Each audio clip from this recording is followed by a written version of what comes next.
Today is December 4th, 2024. It is 6:30 p.m. and the City Council has a quorum present in the workroom. As authorized by Section 551.071 of the Texas Government Code, this meeting may be convened in closed executive session for the purpose of seeking confidential legal advice from the city attorney on any agenda item herein. The City of Rowlett reserves the right to reconvene, recess, or realign the work session or call executive session or order of business at any time prior to adjournment. With that, we'll call the meeting to order. Do we have anyone here from the public who wishes to speak? Seeing none, we will move on to our next agenda item, our work session. Item 4A, conduct interviews of board and commissions applicants. And our first applicant is Mr. Chris Barber. And let me go grab him. Okay, I think he's just in the hallway there. Chris Barber. All right. Thank you, Chief. Just have a seat. We need to how are you doing? All right. One's fine. Chris, welcome. How are you? I'm hanging in there. How about yourself? Doing well. So the mayor couldn't join us tonight, but we have the remainder of the council here, and we'll be doing all the interviews for the different boards and commissions. And so tonight we're working through Board of Adjustment and Planning and Zoning. You are our first interview this evening, reapplying for the Board of Adjustment position. So I guess tell us a little bit about your experience on that board so far, and just any observations you have. Been an alternate on the Board of Adjustment the past 2 years. I've served as a member of the Board of Adjustment when people haven't been there a few times. It seems like it's a useful position, something that is helpful to the city, and I feel like I have a constitution that works pretty well for that kind of thing. So just reapplying to keep serving. That's great. Council, what questions do you have? So you've enjoyed being on the BOA? Yeah, Good. it's been interesting. It is interesting, isn't it? There's a lot of little interesting things that come up. Good. So what are your high points and what are your low points over the period that you served? I mean, not really any low points. It's just been good to get to see how the city work, how different areas of the city work together, and how the citizenry can interact with the city to have changes made when they think they need that. So I've enjoyed being a part of that, but there haven't been any low points. I mean, it's, I guess sometimes people aren't happy with some of the decisions, but that's not, no one's said anything to me. I haven't had, Your tires weren't flat when you went to your car? not so far. So, So Chris, do you attend all the meetings or just when you're called that somebody is going to be asked? I attend all the ones I can. That's Yeah, so far, I think I've only done this relatively. That's great. What is your philosophy about the Board of Adjustment? What do you feel the role of the Board of Adjustment is? Why do we have one? Because statutes aren't always, Are you here for okay, so statutes and regulations have to be in place so that we have some type of order to our society. They won't always fit every situation. And there are certain situations where you need to look outside the statute, the language of the statute, what the spirit of the statute says, or what is best for the city as a whole. And sometimes that might involve an adjustment.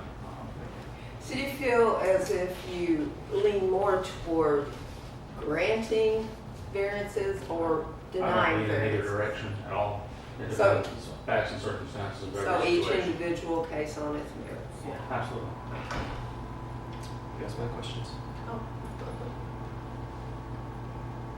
You have any questions for us? Not particularly, no.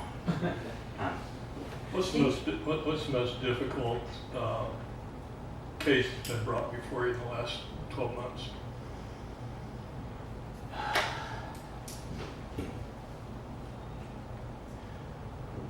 two come to mind. One came 3 times. It was, I believe, there was a internet tower that they wanted to build. Right.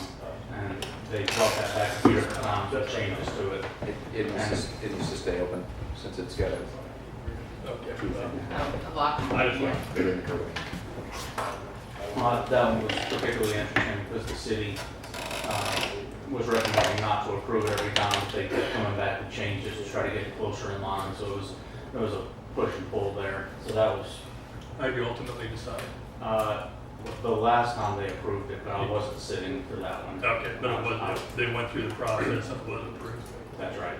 They went through it 3 times. 2 times, well, one time we said no, and the second time, we said no for a different way, and the third time they said yes. Did you give them guidance each time you said no on what you were looking for, or is it my, A little bit. We discussed it a little bit. They actually, that one was especially interesting because after the second time, they were standing outside talking afterwards. And as we walked out, they tried to talk to us about it, and I had to stop them because of the Open Meetings Act. So, said we couldn't discuss that. But that was an interesting one. Then the other one was the other one that comes to mind was Habitat for Humanity home that was going to be built, and there was a neighbor that wanted to buy the land instead, and we ended up passing that one, so Habitat for Humanity built a house there. Okay. Those are the two I think that stood out the most. So serving as an alternate for a couple of years, do you feel prepared to serve as a regular member? Oh yeah, for sure. And you would be able to attend all the meetings that are called? Probably. Well, I travel for work, Okay. not irregularly.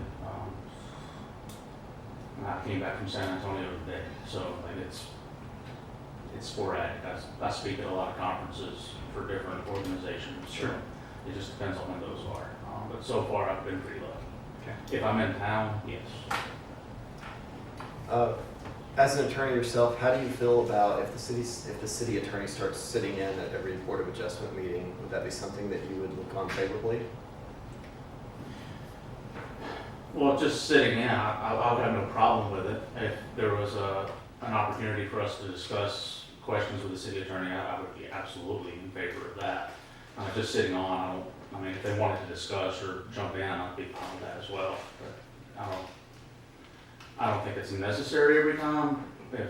If there's some type of cost associated with that or something, then that's a decision for other people to make. But yeah, absolutely, the more resources we have, the better.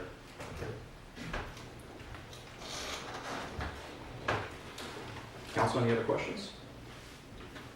I'm good. All right, so we had about 10 minutes slated for every interview, so you've got 2 minutes left if you want to grill us on anything. Not really. Okay. No. Or if you want a campaign. I'm pretty easy. I'm just looking to do my part. Appreciate it. We appreciate Yeah, it. more appreciate of you those. coming in. Yeah, absolutely. Thank you, Chris. All right, thank y'all. Jeff, it's Chris. Yeah. You good minute? Yeah. Sit down.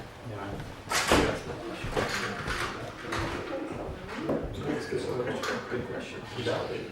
Great ones. That's fine. So, it's technically compliant now. Oh, because it's, That's right. okay, Because it's openable from the outside. Okay, perfect. But here's the other thing, you guys can't exclude anyone if they want to come in. sure. You can ask them if they'll wait outside. All right, Carl. If I'm reading this, Chris said that instead of our alternate, Totally up to you. this alternate terms out. Where's the chair of honor? You got a choice of 3 here. Take my jacket off, it wasn't raining. Mr. Crowley, welcome. Thanks for being here this evening. Unfortunately, the mayor couldn't join us this evening, so sitting in his chair. We have about 10 minutes slotted for your interview, and we're 1 minute ahead. So why don't you start off by just telling us a little bit about yourself. You are applying for the Planning and Zoning Commission, just to be clear. So tell us a little bit about yourself. Let's see, I've lived in Rowlett for 26 and a half years, in the same location, house is that close to being paid off.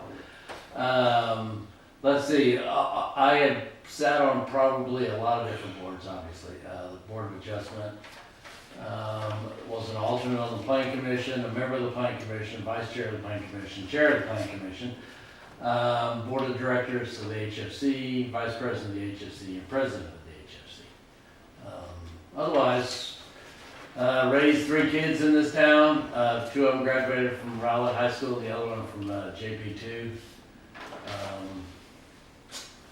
Let's see, I've been in the planning business for all my adult life. I've got a bachelor's in architecture and a master's in urban planning. For 10 years, I was the senior zoning planner for the city of Dallas. And for the last 26 plus years, I've been with a Dallas firm called Master Plan. Started as a consultant, then was president of the firm for 15 years.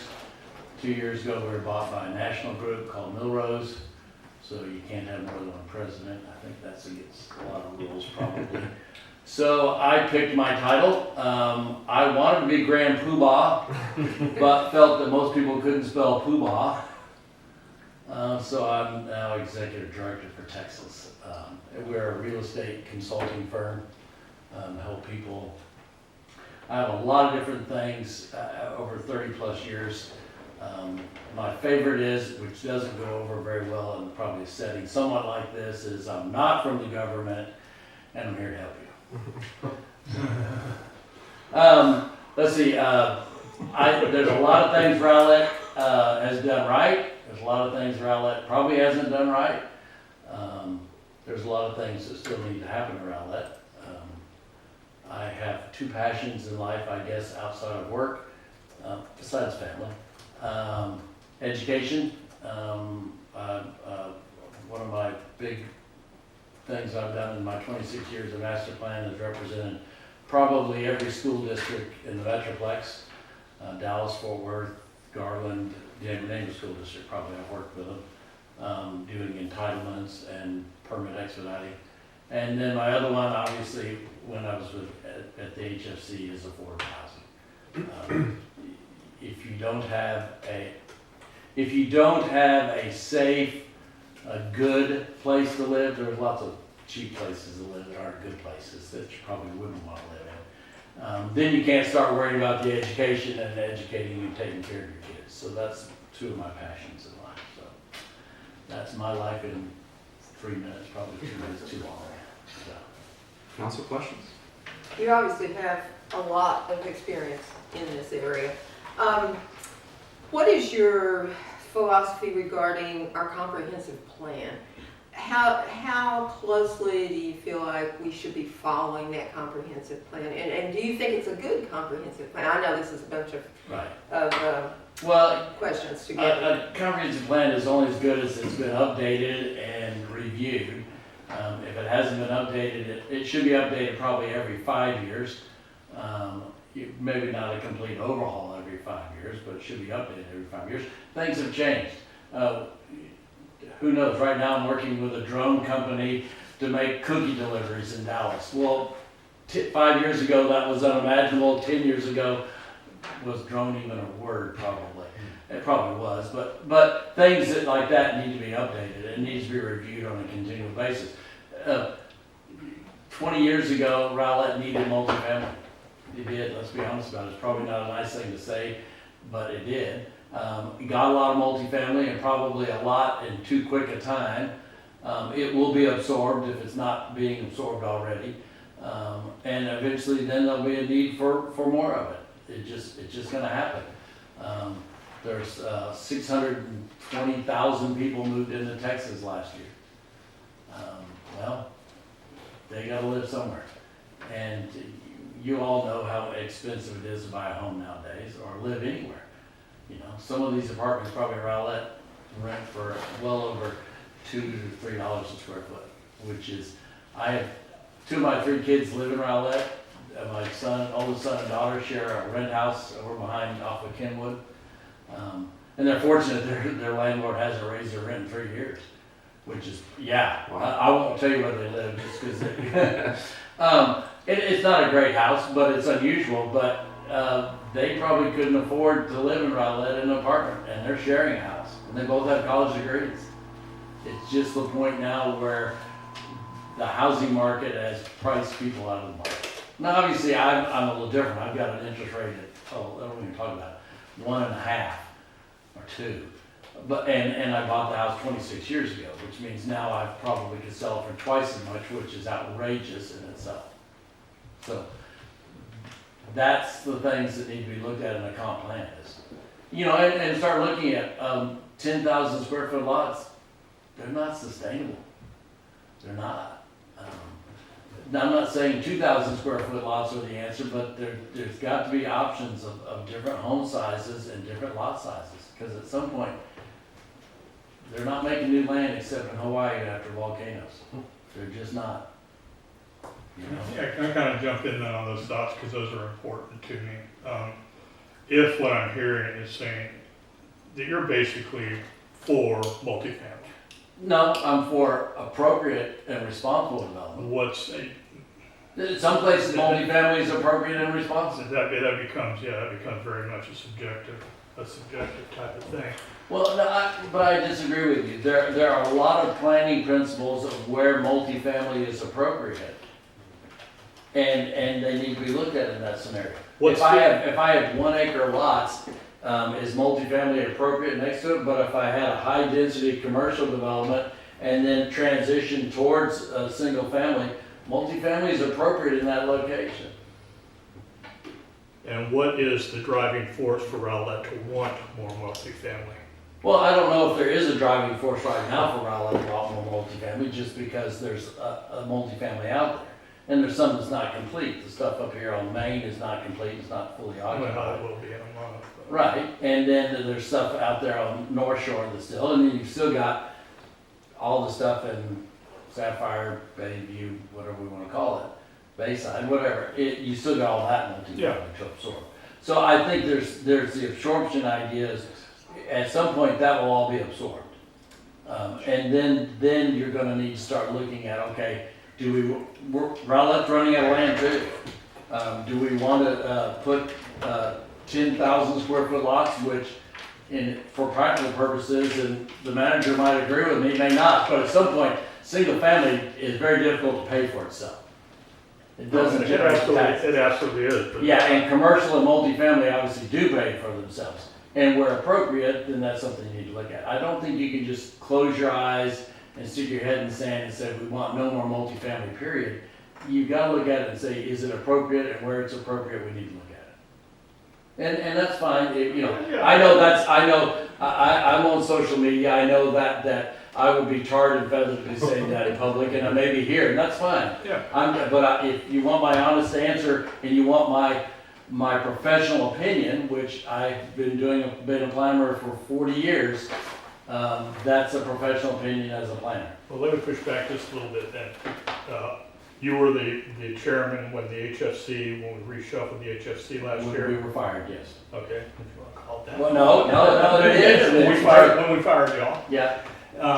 And, there were some projects left. I guess my concern is, I thought, and I've said it, I thought the HFC was out of control. Just my personal opinion, we're not gonna argue about that, but I guess I have a certain hesitancy if I'm gonna have somebody who's a real advocate for multifamily, knowing that at least right now, that's not what's the will of the people. And you're right, and it's not the will of the people, and I don't think it's an appropriate time for multifamily right now. We need to absorb what we have out there. Yeah, okay. Yeah, because you've got Sapphire Bay, when they rebuild the other half of the burned down apartment, you're gonna have, I don't know how many units, there's close to 700 or 800 units out there. Yeah. And I'm not saying they could easily be absorbed in 6 months, just because the market is there. And then at some point, it's like, okay guys, now we need to see, is there any appropriate locations for multifamily? Mr. Crowley, we're effectively at time. I want to point out one thing that you said, Councilmember Sheep, was just that planning and zoning is not really there to operate off the will of the people. That's our responsibility. They're there to make objective decisions about a development. So I think that's important to have kind of that objective view. It certainly plays into it when there's a crowd in front of you that Oh, is, sure. you know, you've been there, you've done that. I've been there on So- both sides of the fence. Council, any last questions? for Mr. Well, Corley? not a question, I do appreciate your candor, I did not hear that you're a strong advocate for multifamily. I hear that you're open to it, with a realistic mind that at some point, we are going to absorb everything we got. If we continue to grow, and if we're not growing, we're stagnating. And if we're not stagnating, yeah, And, we're in trouble. and if we're gonna continue to grow, you've gotta have viable housing, so I just appreciate your candor. No, and I live at Miller and Cheese in that intersection, and they're building some smaller single-family, small lot size single-family, and some townhouses there, and I think they'll absorb very well there. Because you're close to the lake, the lake is obviously a whole different beast than most people think of the lake, but you're really close to PGDT, and you're really close to 30. And that's what really, I think, drives Rowlett, is we need to capitalize on that. I'm looking forward to, and that was a whole different issue of the industrial stuff out there, you don't like it, whatever, but that's gonna be a big boon for the tax base. You know, and then Bayside, the Sapphire Bay, when it starts generating. So any questions for us before you? No, guys, you know, I've done this before, you know, I don't wanna sound arrogant, but I'll say it anyway, I'm pretty much qualified to be on the P and Z, I think, from my educational background, my professional background, my experience here. You know, I'd love to be back on it. I have time in my life now. I'm not retired. I'm not going to retire for 3 or 4 more years probably. I have a deal with my boss.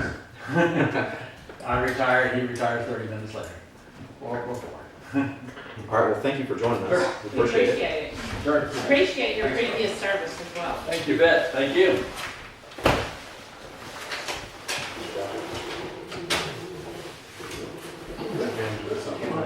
You moving now? That's right.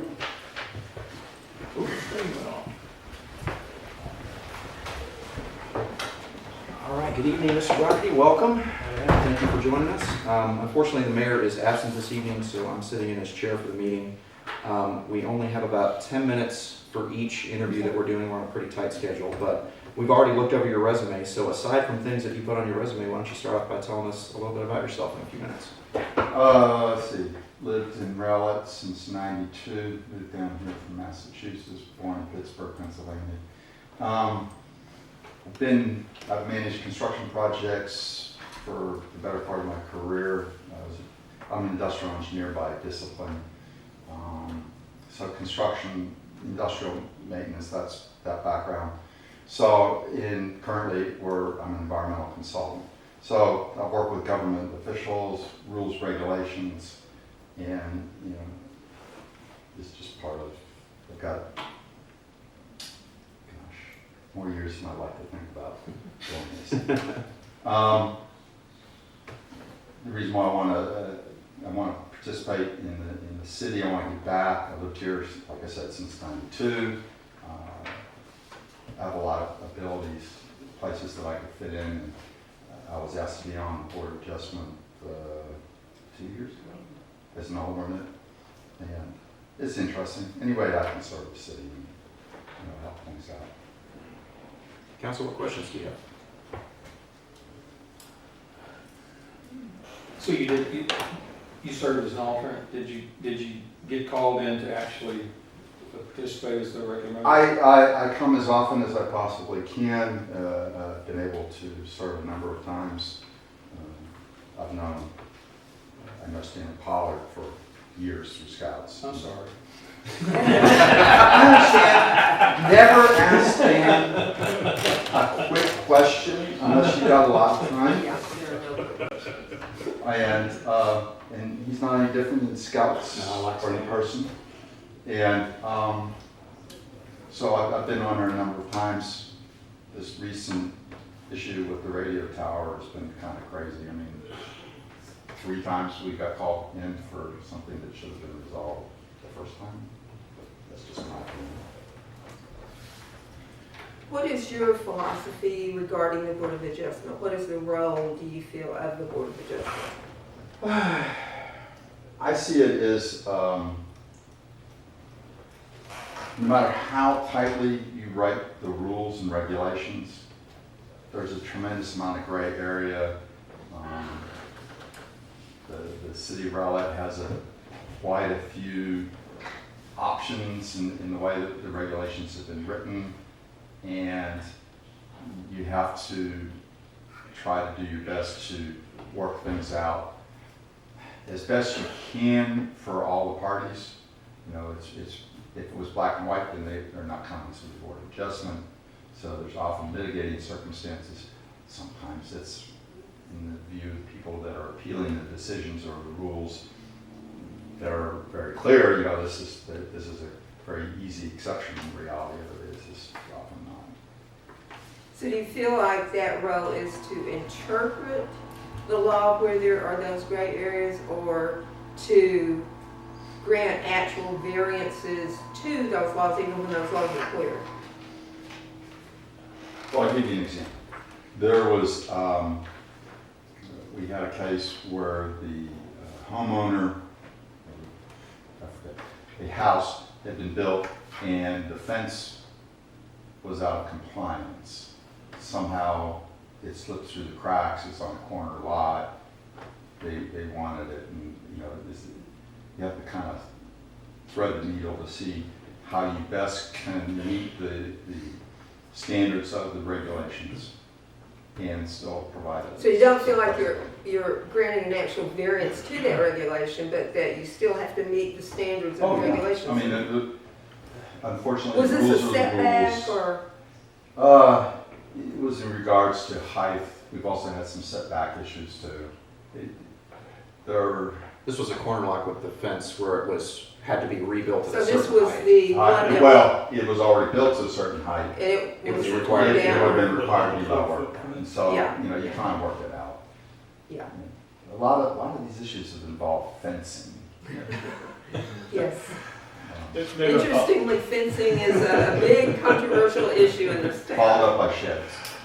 Something you alluded to, we heard a little bit earlier about, and this will follow up on the radio tower that they had 3 here. And you made the comment that you thought we could have done something different. What? I was amazed that it took 3 meetings. Yeah. I mean, generally, you get to one meeting, we had situations where it's gone to 2 because there was mitigating circumstances, but that it took 3 seemed kind of, I wasn't there for the third one, my wife was ill at the time, so, but it was just, it's like, shouldn't we resolve this? I mean, we thought we resolved it once, well, and then there was changes and then it was resolved a second time, and now it came back a third time, and then it turned out that we didn't need it. I wasn't there, so. Stan tried to fill me in. All right. Let's move it on. And his texts are almost as long as his answers. Yes. Probably should have let you know when we started this meeting's being recorded, but we didn't do that. That's all right. Stan. All right, all right. So given that you've served a couple of years as an alternate, do you feel prepared to step into the role as a regular member? Sure, I would hope so. I mean, that's, you know, being an alternate is, you know, okay, I show up and hope that, well, not hope, you know, just in case someone's not in, and I would like to be able to move up. Again, you know, I want to be in a position where I can help the city make a difference. Excellent. Do you have any questions for us? No. I guess, I noticed a recent change from last year to this year that the city's no longer giving opinions or recommendations on the rules. I guess that reflects a shift in. That's true. Okay. The shift. Yeah, that's probably You mean more the staff, more of a yeah. staff question, but yeah. Yeah.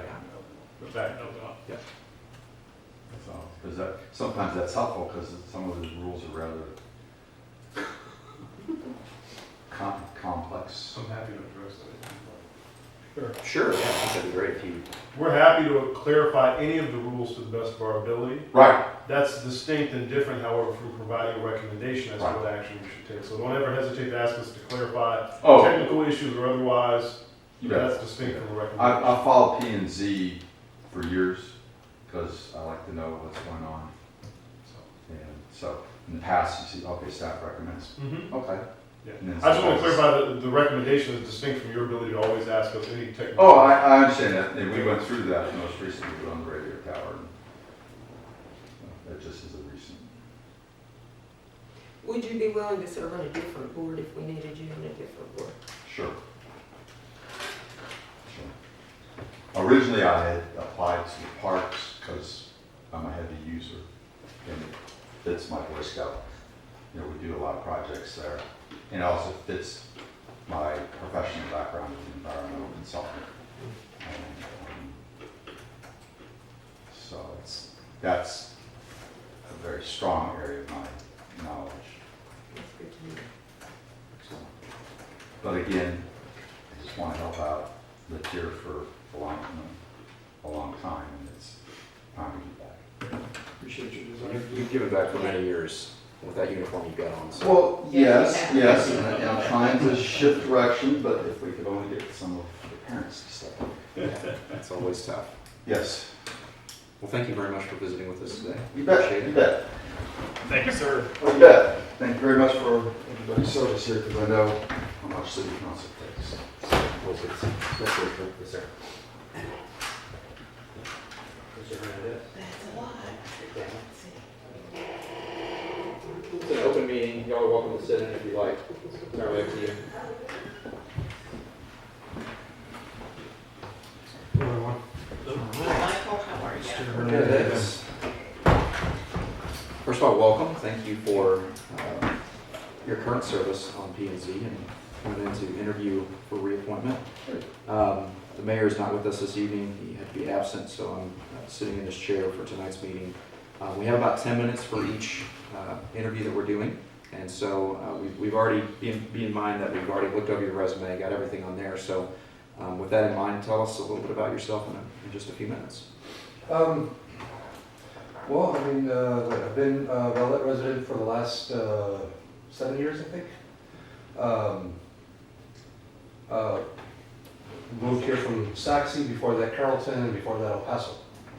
I was born and raised in El Paso, moved here back in '08, and then it's where I've been for the last 7 years.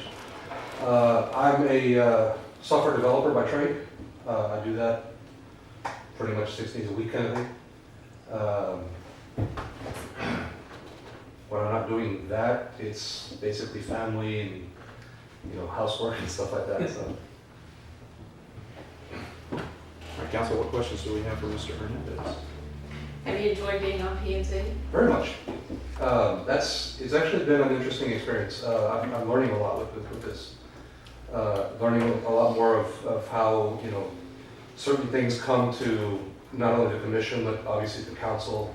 Learning a lot about what to kind of start looking for, things that would either benefit the city or benefit, well, just the city in general, really, but things that might not necessarily be, the best for, either what they're planning in that area, or, if there's things that should draw questions. That's things that I've started to really pick up on. So yeah, my experience with this has been, I've loved it. I'm loving it so far. So. Right. When I saw you in the hallway, I was like, man, I've seen him on TV before. Because I watch all those P&Z meetings. So you're Rowlett famous. As it relates to the comprehensive plan, what's your views on zoning cases that are, somewhat different than what the comprehensive plan has? I really am a fan of the comprehensive plan. I really want the city to really try to stick to it as much as possible. I understand that there are times when, a variance may come in that we're like, oh yeah, that might really do really well here kind of thing, and it's not necessarily. The case that I think in terms of where I struggle to accept it a little bit is like the case of the warehouses that are opening up over on Merritt and George Bush. That one I really struggle with even to this point, because I look at that like that was that's a prime spot, and I struggle with the idea that that was the best possible use of that land. So I think that there are times in which I would not have a problem going against it, but at the same time, I think the comprehensive plan, there's a lot of work that went into that. So there's not, I don't necessarily foresee a lot of reasons why we would go against it. So you don't think that the comprehensive plan needs to be updated or?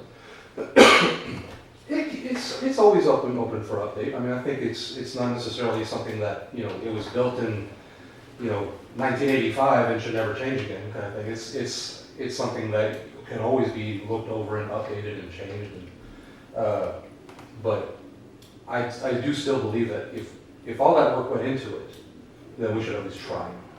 So in general, we should follow it unless there's some compelling reason. Yeah, I think so.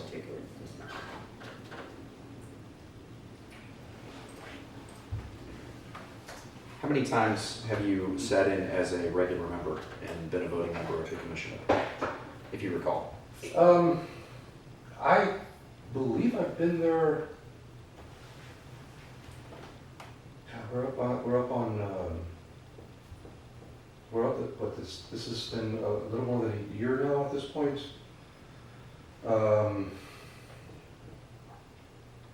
I know that I've basically sat on every commission meeting that I've attended as a voting member except for one. Oh, wow. And the only time I did not get to vote was because I think that was a case in which I think everybody was basically every alternate was possible was on the board at that point, or a commission at that point. But I think I've only honestly missed 3 meetings that I can think of that we've actually had scheduled, and 2 of which were. Having to, because I work in Irving, so when I have to drive here on a Tuesday kind of thing, it's a little rough. And I think there was one meeting that I missed that was like a 5-minute meeting that, I mean, I was here at 7:10. The meeting was over. So do you want to, or are you prepared to serve as a regular member? I would love to.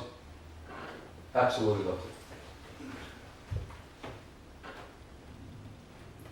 So we have a few minutes left. Do you have any questions for us?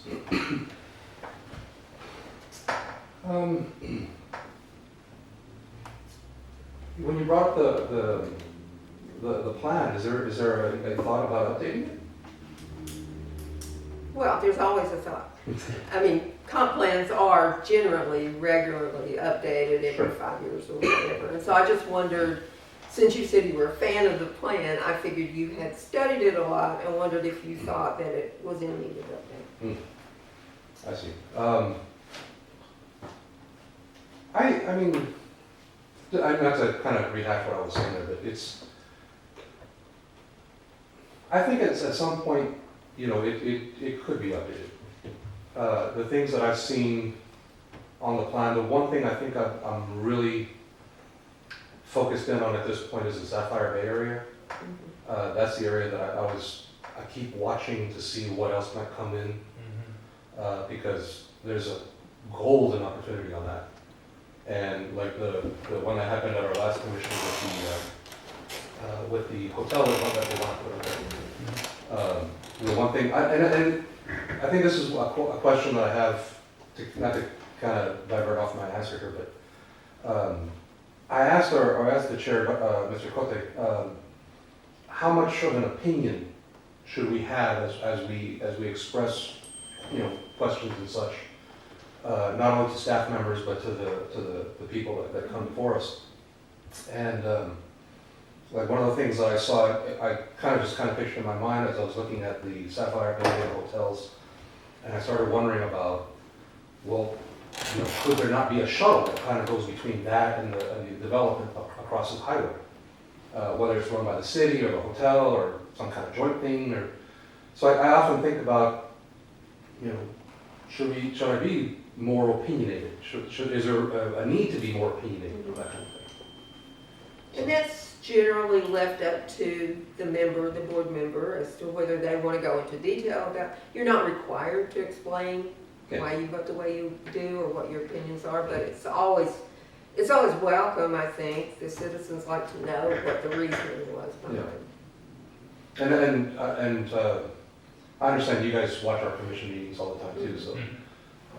My hope has always been is like if I have something to share, because I can't always attend a council meeting, obviously, because that's just, it's rough for me sometimes to be able to get here at that time, but, you know, I watch the council meetings as much as I can also, but you know, I hope my anything that I share while I'm serving is something that, you know, I guess some kind of a thought with it too. Sure. Cool. All right, well, we are basically at time. If there's any last questions or comments? You should, it's fine. Yeah, thank you very much. Appreciate you being here. You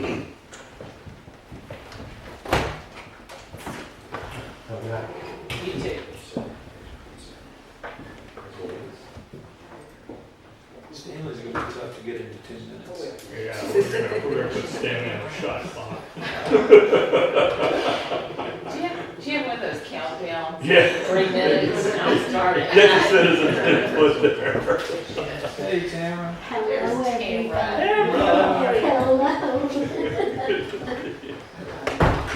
There's your hot seat. We all know everything about Tamara. We don't have to ask her any questions. Well, I hope I'm not the reason you'll want a lawyer at the P&Z meeting.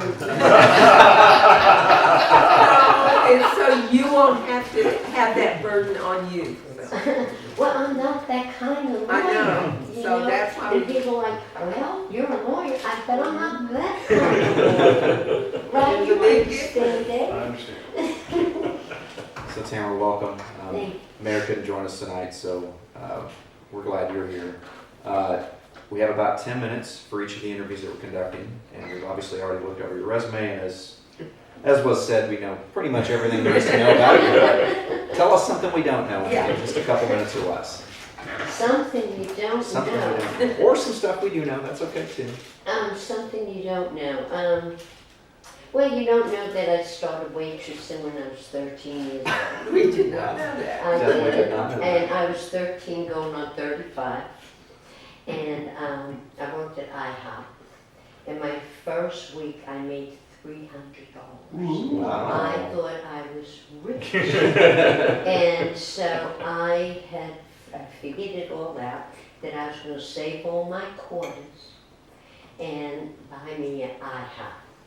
But I was like this, you know, I was a bookworm. I was a nerd, right? I had to have straight A's.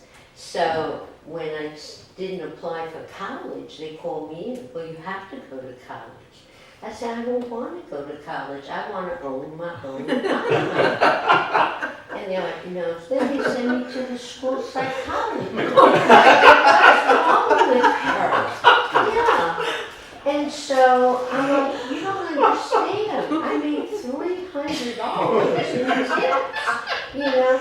And I was working, you know, 7 nights a week. I don't understand these kids these days. They can't work a little job, you know, nights a week, you know, if they're going to fall apart. They just work 7 nights a week.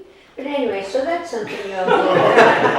Good job. But I did that from for 11 years. I tell you, that business, you learn a lot about people. You really do, because you deal with people from all walks of life. Right. And I think my waitressing, 11 years of it, I waitress all through college, graduate school, high school. Yeah, taught me more than all my education. So council, what questions do we have for Tamara? Oh, So are you enjoying being on the P&Z still? well, I miss you. Well, I miss you too. I know. I mean, I do like it. I do. It's a lot of work some weeks. You know, some weeks it's not a lot. You know, because I have to drive to the locations. I can't look at the paper and figure it out. I have to go put my eyeballs on it to have it make sense to me. Sure. And it's very interesting. I've learned so much. And, you know, I've been in Rowlett for 37 years. So when I came, there were more cows than people. There was no traffic. It was country. I loved it. I mean, the only traffic jam, there were cows on Kirby Road, which is now 190. And they would get out of the fence. And they, oh, that's something you don't know about me. I am the cow queen in the legal community. You're gonna love this. I had a lady get a cow in Huntsville on the state highway, and she was hurt really bad. And the insurance company sends me a letter saying it's obvious that you don't know the difference between a car and a cow. And so they took 2 pages, their lawyer, to explain to me the differences between a car and a cow. I was so mad. So I said, look, they're not going to pay, we got to file suit. So they drugged me back and forth to Houston. Their lawyers were in Houston. 5 years later, I tried the case. It was like your cousin then. And it was a good thing they had a lectern, because when they called that jury pool in, my heart sank. I thought I was going to collapse. My knees left my body. I was hanging on to the lights. I was. Because they had the big hairdos and all the jewelry on their eyeglass frames, and the guys had those little skinny, ties, and those pants, those jeans. I thought, oh goodness, if they sneeze, what's going to happen? Tight jeans. And they're all slouching, and I'm like, oh my God, what was I thinking? I must have lost my mind to dare these people to drag me into this courtroom, right? But the judge liked me because he saw what was happening. They were just really running me back. And I went through 2 sets of tires on my old jalopy, up and down 45. So it took a week, this trial. So I have to tell you a funny story. I had to get a cow expert. Now, I did not know that our government, our federal government, pays millions of dollars to Texas A&M and College Station to study cows. So I had to go and take this guy's deposition. And he's trying to convince me that he communicates with cows, that he talks to the cows. I said, do they answer you? Oh, yes. And you understand? How do you understand? How do they answer? Well, if they wag their tail this way, it means yes, or that way. And I am like, is this guy, like a loony bird, right? So he's my expert, but he met all the Daubert challenges, right? So I'm like, I can't bring him into the courtroom. These people, this is a country town. So I spent a whole weekend. I wanted to find who ran the most cows in this county. So I found a guy. I said, could you please be a witness, for me, like a lay, witness, and just talk about cows in terms that people can understand, because this wagging the tail this way means one thing and that way something else. This guy drove me nuts. And the opposing counsel was counting on me bringing this guy into the courtroom, which I did do because I thought it would be a real good laugh. I mean, it was a laugh every time this man opened his mouth. So anyway, but my bug guy, he comes in, he's just wonderful. So after a week, right, I asked the jury for so much. They gave me an extra $100,000 because they were so mad at how these lawyers were treating me. They kept saying, Your Honor, may we approach? So I mosey on up there, and the judge says, yes. Miss Williams needs a translator. He said, you don't wish to disrespect opposing counsel. Like, can you imagine? There were these lawyers were from Tyler, Texas. You know, I mean, So Tamara, I hate to cut you off. is my 10 I- minutes I think we've spent 8 of your 10 minutes talking about cows. Well, Oh, I'm sorry. I That's think okay. we definitely need a bovine litigation expert on this.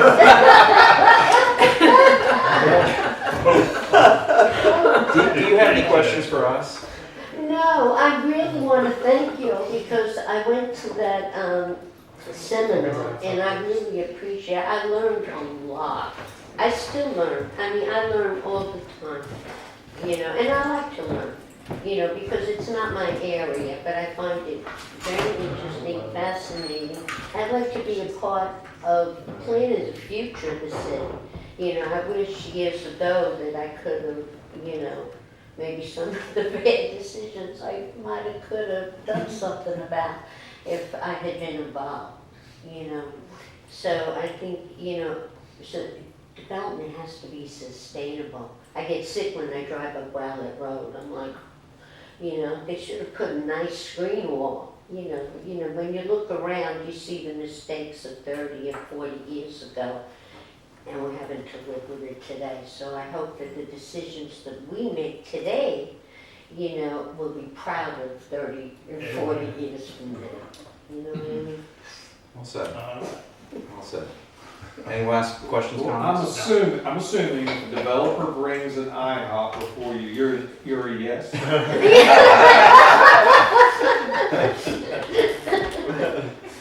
All right, Tamara, thank you so Well, much. thank you all. Appreciate your service on the commission. Thank you.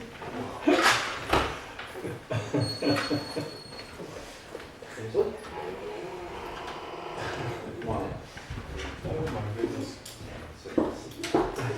Top deck. Yeah.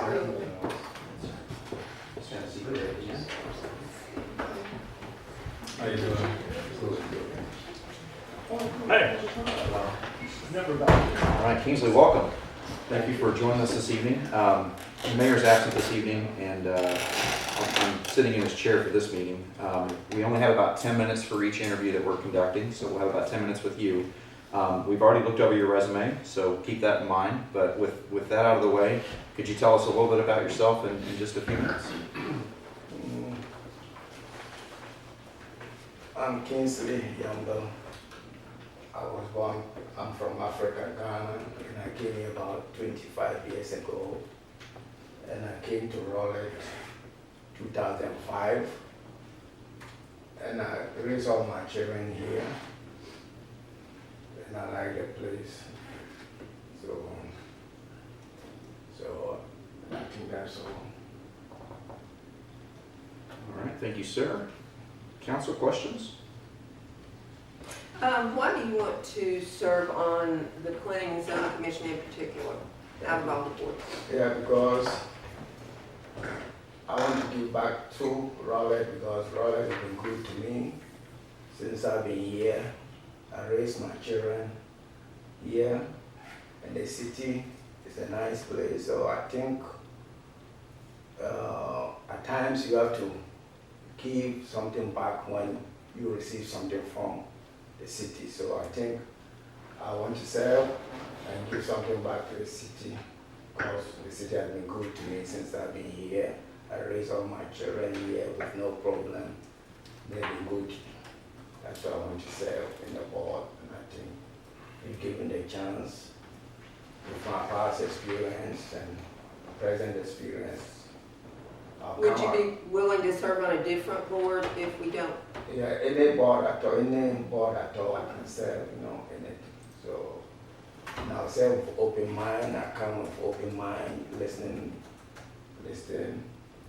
and give any judgment with open mind, with no intent, which will benefit the city. I think that's what I come.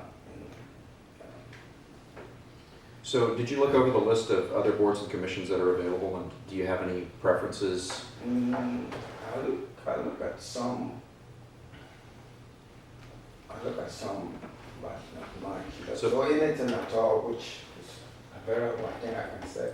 What you guys think I can say, I'm ready. I can, because I'm all around person. I'm a political science. I did political science, and I'm doing my PhD in mediation and conflict resolution. So I think I can serve in any board at all. What particular interests you about the planning commission? I think the planning in every city, the planning is the major. If the city if the city will be function well, is the planning, because if they plan the city well, it will bring out investment, it will bring out people to come into the city, and it will bring businesses, and it will bring a lot of people into the city if it is well planned.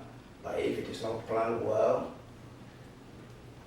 there will be no investment. So I think that's why I want to serve on that board, so that I can also give my views or suggestions of how best we can plan Raleigh to be a city where people come. Okay, thank you. So tell us a little bit about your work schedule, because I see you're a parking enforcement supervisor. Is that mainly a day shift thing, or are you working nights and weekends and evenings? Yeah, now I work from Wednesday to Saturday. Okay, Yeah, okay. so I work from 2 to 12. Wow, okay. I think it will change in January. I think maybe I'll go back to days, so I don't know yet. So. Sure. Yeah, all the planning and zoning meetings are on Tuesdays, so that shouldn't conflict with your schedule. If you were appointed to a different board, it might be a little bit more complicated. But I can manage my time because I can manage my time. I can manage the time. Sure. If I know my schedule, I can reschedule my work schedule. Thanks. Other questions, council? Kingsley, do you have any questions for us? My question would be,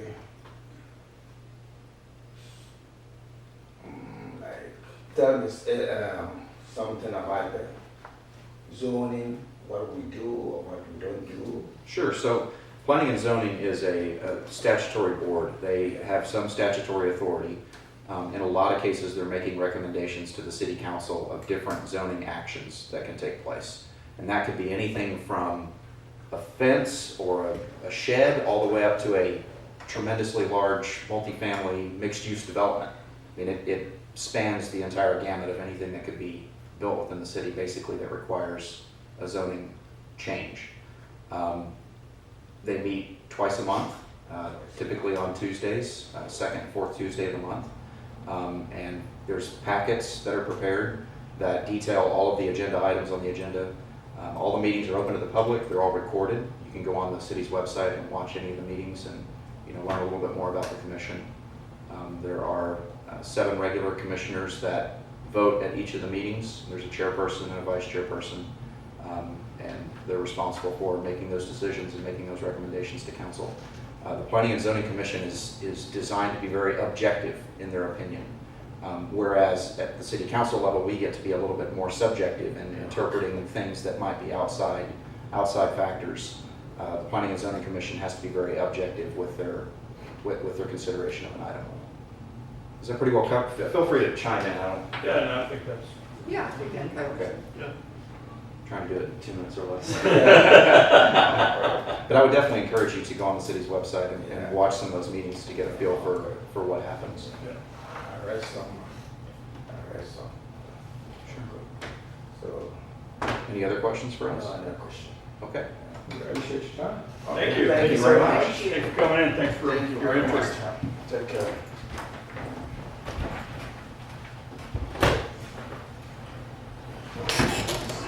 See you next in the box. Mary. Okay, our next interview is via Zoom. And Stacy's about to hook us up. And this is Tyrone White. Yep. For P&Z.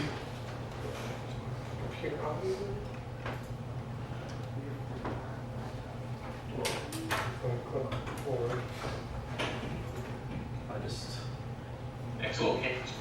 Recording in progress. Mr. White, can you hear us? Yes, I can. Can you hear me? Yes, sir. All right, thank you. Great. Thank you for joining this evening. We're going to go ahead and get started. If you don't mind turning your camera on so we can see you, that might be helpful. Oh, perfect. Well, for the most part. We're looking at it, Carson. Very dark over here. My camera's giving me a little trouble, so. That's all right. Sorry. Not a problem, not a problem. So the mayor's absent this evening. I'm serving as chair for the meeting. We have about 10 minutes for each of our interviews, so we have about 10 minutes with you till about 7:40. Obviously, we've already looked over your resume. We have a copy of what you submitted with your application through the Boards and Commissions website. And so with that in mind, why don't you just start off by telling us a little bit about yourself in 2 or 3 minutes or less? Great. So let's get started. Name's Tyrone White. I have been a resident of Raleigh, Texas for the last 18 years. So I've been through all the elevation of changes that we have in the city. And I'm a advocate for the city, and I look forward to the growth here. My background is in program management, and I'm originally an engineer with a background in program management. So I've been very involved in development, in project development, since we moved to Texas. I'm a small business owner. I own a company called Our, H-O-U-R, Family. We provide human services services. Human services meaning that we provided behavioral health services for kids in Metro Care, as well as we had contracts with the Department of Health and Department of Family Services, in which we provide visitation services for kiddos and families, so that families that are disconnected due to situations that happen in their family, that we provide the visitation services for those guys. Now, my big driver for joining this program and being involved here, I'm sorry, I gotta talk about my family. Married, 3 kids, all 3 kids named Garland ISD. Well, right now, all 3 kids went to Garland ISD. My oldest is started college, she's a freshman at Tuskegee University. And my other 2, one's at North Garland, and one is at Core Middle School.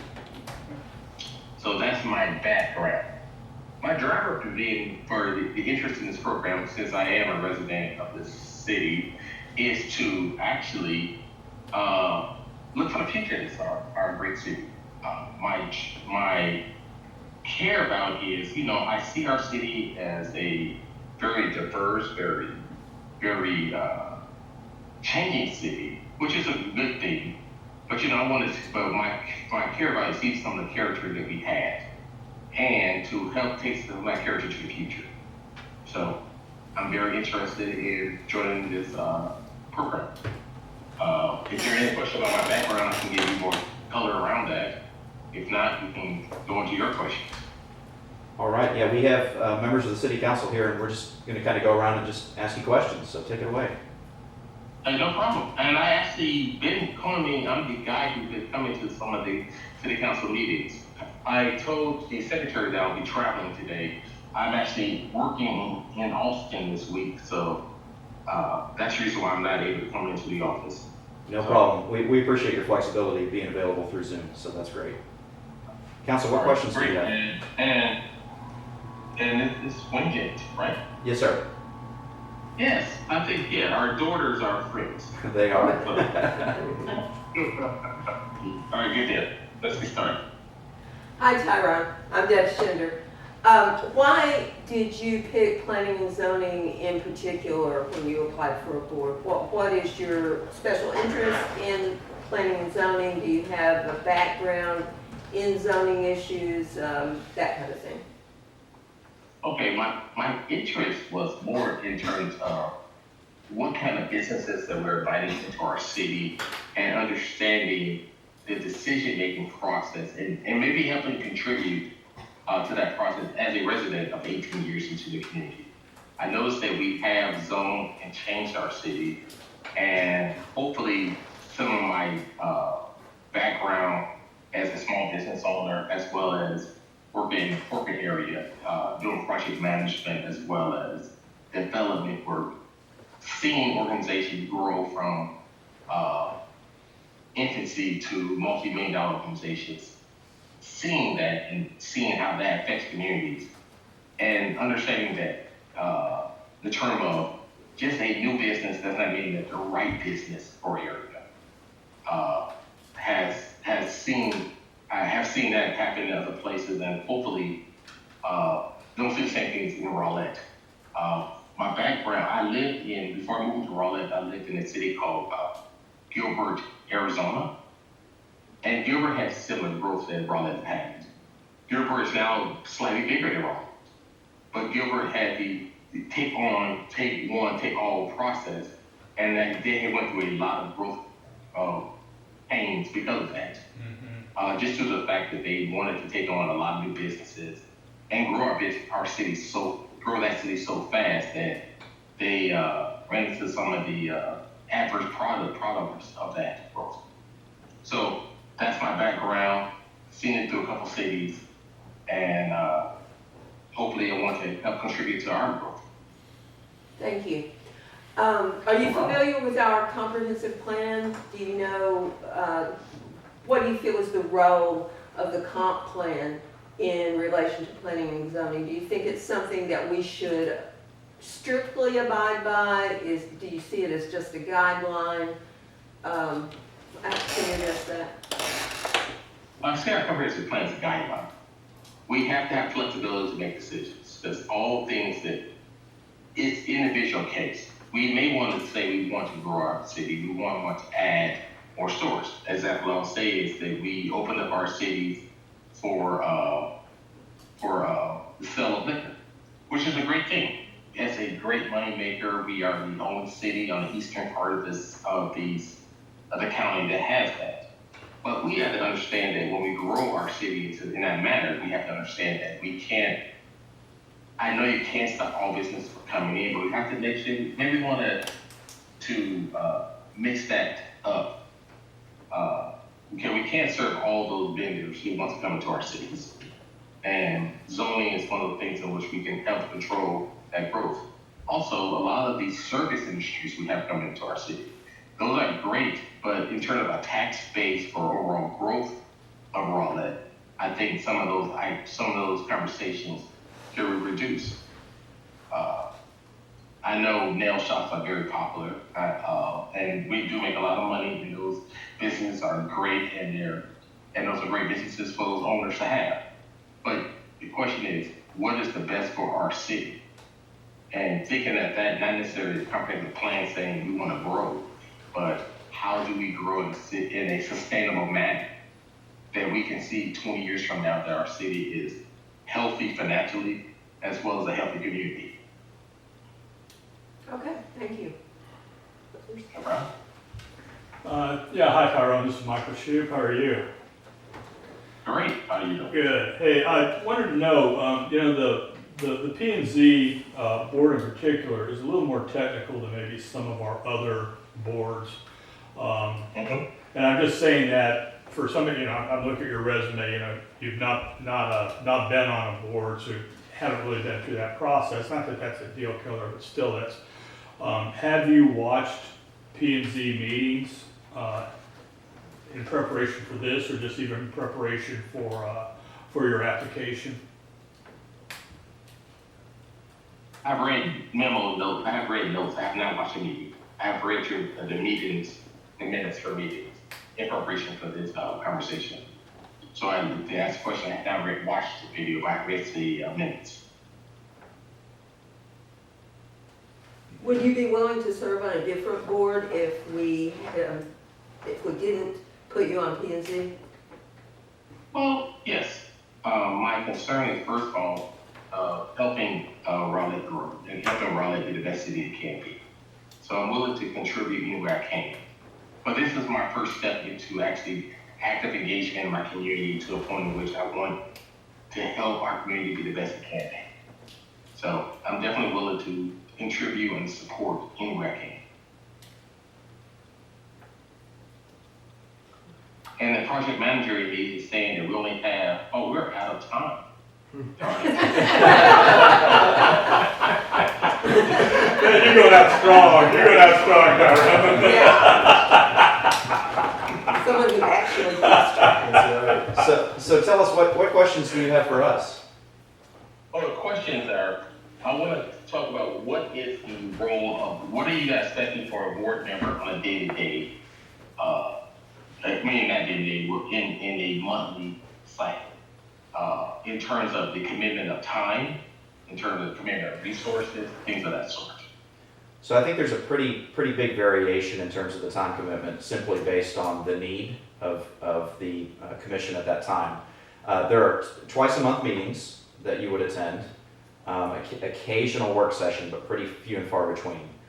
So twice a month meetings, but it's really the prep time for those meetings that is the bulk of the investment. And there's a packet that's issued the week before, the Friday before the meeting, that you would be expected to review, read, come prepared with questions or ideas or thoughts, not only to the meeting, but if you have any questions, to ask those of the community development director or the city manager in advance, just so you can get those things cleared up. There would be, during the meeting, for an agenda item, typically a presentation by staff. They would give you a presentation of what's being requested. Most of the time there'll be a presentation either by the developer or the homeowner or whoever is requesting the item. And then there would be consideration by the commission. Sometimes there's also a public hearing, and that's where members of the public have the opportunity to come forth and express their opinion as well. Of course, they can do that anytime anyway, but a public hearing is a more formal way of accomplishing that. And then at the end of the agenda item, the commission is tasked with making a vote to either recommend approval to the city council or denial. In some cases, the commission actually has final authority in the case of things like plats, to where the commission actually is making the final decision on an item of that nature. So a lot of variety. To answer your question, a lot of variety in the time commitment. It's not consistent from one meeting to another. You might have one item on the agenda that takes you 30 minutes, and you might have 7 items on the agenda that take you 5 hours. It really does vary. Or you may have one item that takes 5 No, hours. you may have one item that takes 5 hours, absolutely. Definitely, yeah. Seeing similar workload throughout my career. I very much understandable. Any other questions for us? No. What is the decision-making process, and when will you guys make a call? Sure. So following this meeting, or following the interviews this evening, we'll be having a conversation about placements for all the different boards and commissions, all the applications that we've got across all of the boards and commissions. And we'll be making some decisions this evening, at which point the city secretary will be reaching out to people to let them know of the appointments. And December 17th is when it will be ratified. and on December 7th, at the December 17th council meetings, when all the decisions would be ratified and made final.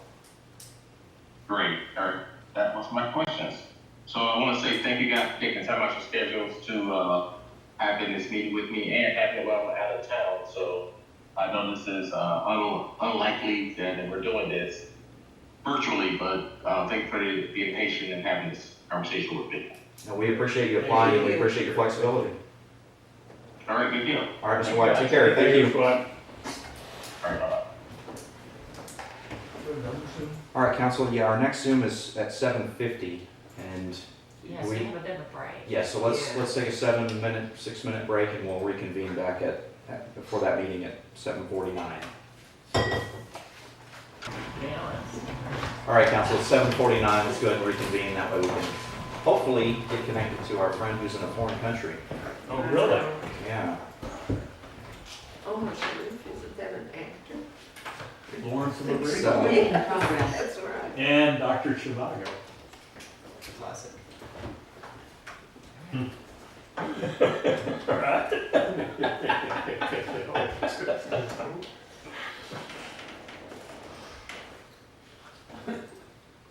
What's Roy says he did not connect to audio. We got, yeah, Peter O'Toole and Omar Sharif. It's not the same one. No.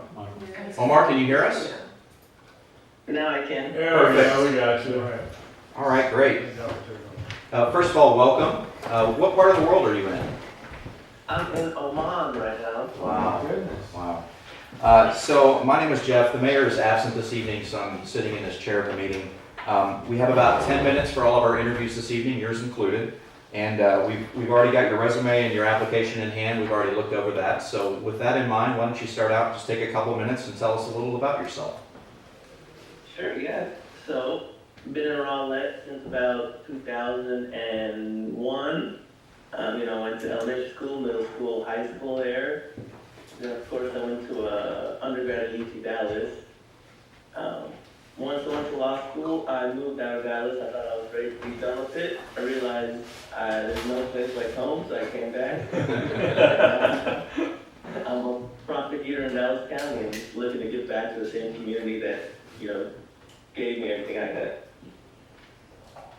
That's awesome. All right, so I'm joined here by the city council. I know you can't see everybody, but there's more around the room. And we're just going to go around and just open the floor for questions. So council, what questions do you have?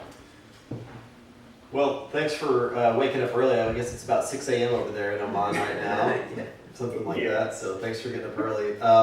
We have a comprehensive plan in Rowlett that kind of defines where things would be planned to go.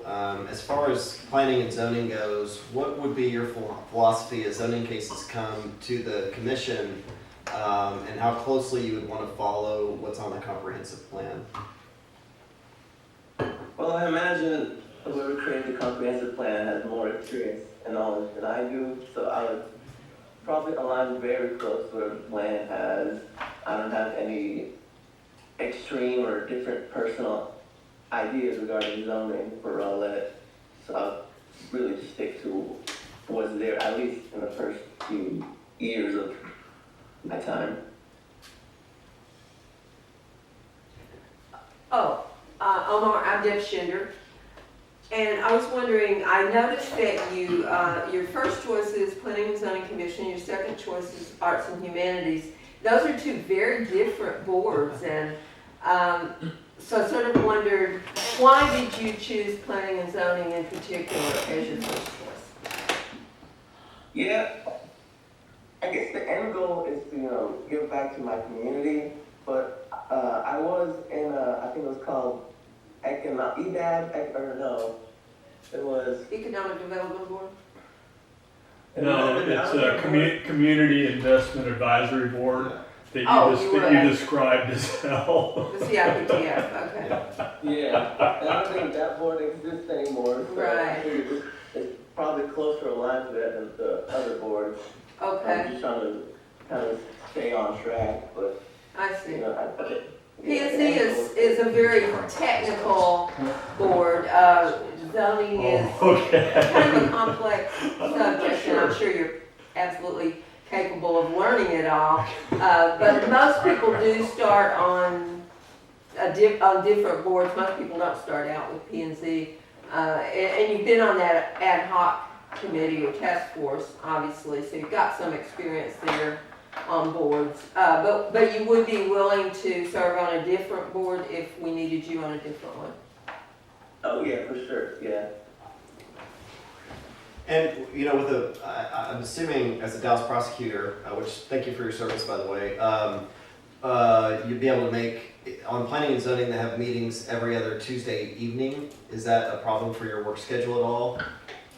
No, once 4:30 is, I'm pretty free. Must be a good prosecutor. Yeah. So Omar, how long did you spend on the CIAB? Just a year. It was the year before law school, and then I went to school in San Antonio, so I just stopped for 3 years. Got it. So you were on there for a year, roughly. Yeah, right before COVID, so 2018. Okay, perfect.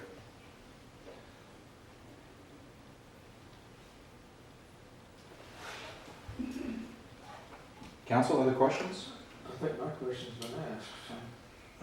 Have you had time or in preparation watched any P&Z meetings to get an idea of what exactly is entailed in those meetings and the kind of questions that they're answering? I haven't seen any videos, but I've read the minutes from the previous meeting and the agenda to get a better idea. And what do you see as the role of the Planning and Zoning Commission? Well, I guess like that first question, none of them didn't really seem to stray too far. It seemed like they're just approving. Well, the steps in the zoning seemed like they weren't in the very beginning of the steps. It seemed like they were already step 4, step 5, and they're just overseeing that everything went on track with what was already given. So would you have any problem if, let's say, all the rest of the commissioners are voting one way and you feel like the right thing to do is to vote the other way? Would you have any problem with doing that, with standing up for your belief there and explaining the reasoning to the rest of the commission as to why you disagreed with them? Yeah, I mean, if I actually believed that, I would not be shy to, but I would understand that everybody else has been there and has much more experience regarding this than I do, so. But it's Well, not true. after you learn, after you're there and you learn a bit, I mean, I'm sure as a prosecutor, you're used to giving your side of the story, so. Yeah, if I did truly believe so, then yeah, I would. Omar, do you have any questions for us? I suppose just one, what does success look like in this specific role? Ooh, that's a good question. That is a good question. Maybe as a general for any council person or any commission member. Sure, I think my perspective, and I'll certainly open this up because I think it's very subjective. Success to me is fulfilling the role well by looking at things objectively through an unclouded lens, if you will, listening to all the sides of the item that's come forth, because they're not all as simple as kind of what you've seen so far. There are some that are far more complex, that are far earlier in the process, that have polarizing opinions that come from the community. And you're going to hear individuals, residents who aren't familiar with the process, who got a flyer in the mail that said there's a meeting, and they're coming to knock on the door, and they've brought their pitchfork and their torch, and they're ready to scream at you because you're considering this, without understanding that we're following due process. A property owner is allowed to request rezoning of their property. There's nothing that should prohibit that from the governmental perspective as a governmental body.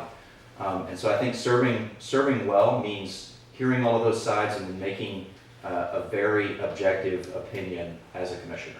And I'd open that up for anybody else to. Yeah, I think that's well said, and as best you can, take the emotions out of it and deal with the facts, even though you may have some emotional ties to this, but if you look at the facts should trump whatever emotions maybe you have about it, and you do the thing that's best for the city. So. And having served on P&Z before I was on the council, I think to me, success in that role means knowing that I did my homework, that I dug into to all the facts of the case and prepared for it, not being one of those people, and we have had them before on council as well, not now, but people who come into the meeting, open the packet, that's the first time that they've seen anything about it. So I think a big part of that is knowing that you really you've prepared as best you could, and you've based your decision on, as the others said, on all of the facts, not on the emotions, that you've acted in a way that you believe is fair to everyone and that follows the law. And I'm sure, your legal background, I'm sure you can relate to that. Yeah. Well, cool. Thank you, guys. I think I would liken it to the way a judge should act. And that's something you have a lot of experience with, I'm sure. Very impartial, very grounded, making a responsible and objective opinion. That makes it pretty clear, yeah.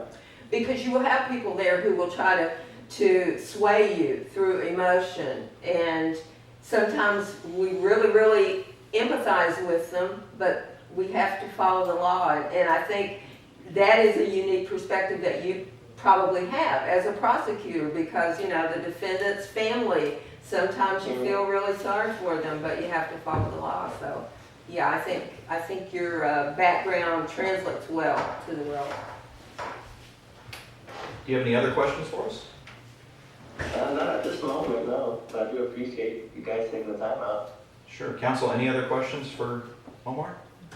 Do you travel a lot? Would you be able to make those meetings, those twice a month Yeah, meetings? this is actually my first, like, international trip in my life. Oh. Oh, well then get back to enjoying Thanks it. for joining us then. My Goodness. goodness. Yeah, well, thank you for taking the time out. Of course, guys, thank you guys. Thank you so much. Thank you. Goodbye. Yeah, that's awesome. All right. Should have two more. John Cote. Well, these two we know. Yep. Yeah, it's usually.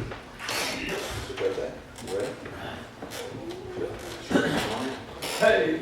Thank you. Stand? No. Oh, John. Take the hot seat, come on. Good guy, John. We had been using them while speaking. Mr. Cote, welcome. The mayor is absent this evening, so I'm serving as chair for this meeting. Obviously, we have your resume in hand. I'm pretty sure we all know quite a bit about you, but tell us a little bit about yourself in just a couple minutes. We have about 10 minutes for our, Is it good about something that you know, so I know? well, maybe a little of both. Fix it up. Yeah. Oh, gosh. Tell you a little bit about me that you don't already know. Yeah. Hey, Tamara did a It's really like good a- job with that question. It's called an icebreaker. Yeah. That means I gotta go back 15 years. We have 10 minutes. Yeah. 20 years in the Navy, 15 years in the hospital facilities management arena, and subsequent, maybe about 10 years now, as a business owner. Resident of Rowlett since, it was 2008 or 9. And loving every minute of it. What else can I say? 2007, 8, and 9. So was that pre-financial crisis or post-financial crisis? 'Cause That's 14 years here. Those years you were a lawyer anyway. Yeah. You probably asked your wife, right? So, council, what questions do we have for Mr. Cote? Actually, I do have a question. How do you feel your training has been for the P&Z? Do you feel like you could have, when you first started out on P&Z, or as you have moved into a leadership position on P&Z, do you feel like you could have used additional training? You can always use additional training. I mean, that's, you're not learning something new every day, you're not living. But to be honest with you, when I was originally appointed, one of the things that was mentioned was, an annual training of some sort. And I think that's proved to be correct 1 year of that time. And then, of course, this year, we were able to get training. I think a lot of people on P&Z had some eye-opening experiences during it. So, I mean, they were able to glean some good information. So I think it's important, and it should be continued. We are trying to do that. Yeah. Even if I'm not on P&Z. So I'm gonna steal this before my colleagues do. It is a race. It is a race. So, comprehensive plan. Do you see it as a guiding document or the Bible? Ooh, well. Now that's an interesting question. Does it have to be Bible that we talk about? Well, I mean, thou shalt not deviate from the Right, comprehensive. no, I think the comprehensive plan is a tool to use to get us going and maintaining in the correct direction, but it's not an end-all to be-all.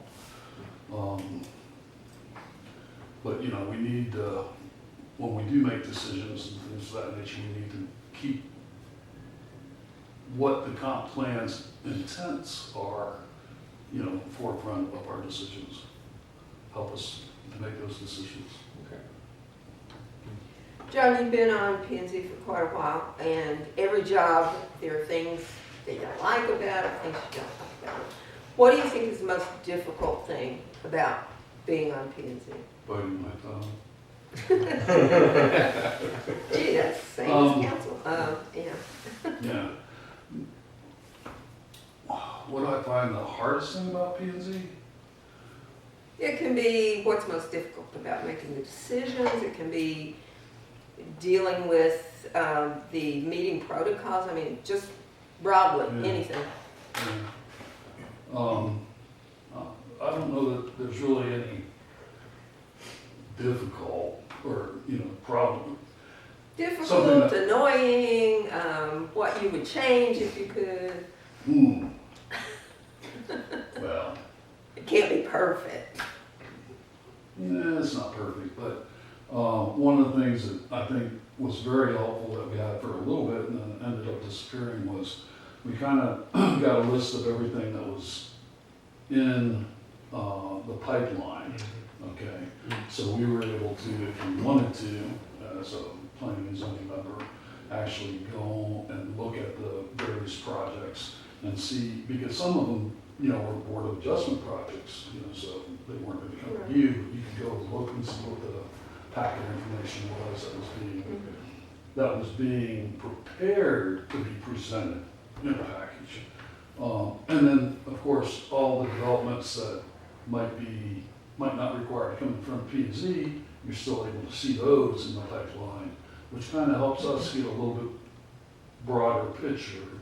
And so something that does come to us, we can kind of put it in perspective a little bit better than just seeing it for the first time and not knowing what's happening around it. So, That's a great answer. First of all, appreciate your leadership on P and Z. Watch all your videos. I'm a fan. I hit like on all of them. And so, question though, as a leader, we've got some applicants that are reapplying to be on P and Z. What are your thoughts on? Do you think it's a good idea to have some fresh blood? Would you think that the folks that are reapplying, and this is recorded, so this is public information, so I'm not asking you to spill the beans on, I don't want like this person, they annoy me, but just in general, your philosophy, do you think it's a good idea to bring on some fresh blood onto the commission? Oh, absolutely. In fact, I think right now I can imagine that there's 2 that I know of that aren't reapplying, so there's 2 open seats. Sure, right. And I also know that our alternates, we really only had 1 solid alternate this past year. Really? The other 2 were not present a lot of the time, so I would anticipate probably somebody, either they drop out or somebody, is put in that position who would end up showing up every week or every other week as they're scheduled. Because it's important for, the alternate to be there to see the proceedings, not just watch it online, but, afterwards, if they had a question, they can ask a question and kind of get some background on it. And so when they sit on the dais, it's not their, what can I do, what can't I do? They're very familiar with the process. That's fair. And I think that kind of goes into a little bit of, it takes a while to understand, really, watching it and then being at the dais are 2 different things. And it takes a little bit of time to sort of get your feet underneath you. So thanks for answering that question. I appreciate that. And sort of building on that, what do you think about term limits? We don't have term limits for board members, we do for chairs, but what would you think about term limits for board members? I think that, well, y'all, not me, but y'all need to balance that with, we've got to look at how many people are applying, okay? Right, And sure. so, if we have a good pipeline that you build, you can see that progression, then, yeah, if somebody hits what we would consider to be a higher tenure, and ask them to move, like to the Board of Adjustments from planning and zoning, because again, that's probably a little bit more of not struggle, but a more Complicated. more complicated and much more powerful. Right. You know, as far as decision Yeah. is concerned. Planning and zoning, we just make a recommendation to you guys. Except for plats. You do Well, have that's, plats. yeah. But then again, we don't have any leeway on that either. That's true, that's So, true. Unless they're stamped preliminary and they want it to be final, sorry. Doug, we, looking, when we redid the boarding commission handbook, the recommendation was had to have at least 2 alternates. If you wanted more, you could, but that was sort of our minimum requirement. There's 4 spaces for alternates here. Do you feel like that's required? Yeah, I don't know, just kind of what's your sense of how many alternates you really feel like you need, and maybe you need 4 or 3? Well, I think 3 is a good number. 3 is a good number. Yeah, if you can get 3 solid people who show up. A good example, or a reason why, is because, again, you want to be able to, when we have an opening, and I have an alternate there, I rotated. So if there were more than 2, and there's only 1 opening, who has not been up there yet, picked up, you know. But we got to the point where, realistically, Mr. Hernandez, who's an alternate, was a city member, you know, because there wasn't anybody else out Well, you there. know, it's that way when I was an alternate Right, too. right. So, but then again, also having 4 kind of weeds out some things too, because if they don't show up, you know, that they're not serious about it, and, you know, there's no reason to foster harm, but 3, I would say 3 at least. 3 at least, okay. So we're pretty close to the end of our time. Do you have any questions for us? How do y'all do? Are you bored yet? It's not the Bible. Keep in mind, we've got Stanley coming. Oh. Yeah. Oh, Okay. well, look, I could sit here and listen to that. Let me add, so you know, Sorry. the development list that you referenced, we took it away for multiple reasons. The information was not accurate all the time, staffing and other things. They're actually actively working. Interestingly, got an update today from Corey. They're actively working to get that reinstituted. Yeah, and I think, Because some of you may be missing it as well. Yeah. yeah, and I think that's one of the things, you know, you take it with a grain of salt, because it is still, you know. Yeah, but we don't want that. We want to make sure that when we put it out there, you can rely on it. And that wasn't always the case, that you had to take away a grain of salt. Because you're right, it wasn't always accurate. So anyway, just so you know, it's coming back once it's reformatted, purged, vetted, and so. Thank you, sir. Thank you, Mr. City Manager. I didn't put you on the spot by asking. No, that's funny enough. Appreciate you Got an bringing it update down. today, so. Okay, well, I'm sorry, can I leave? Yes. Thank you, Jeff. Appreciate it.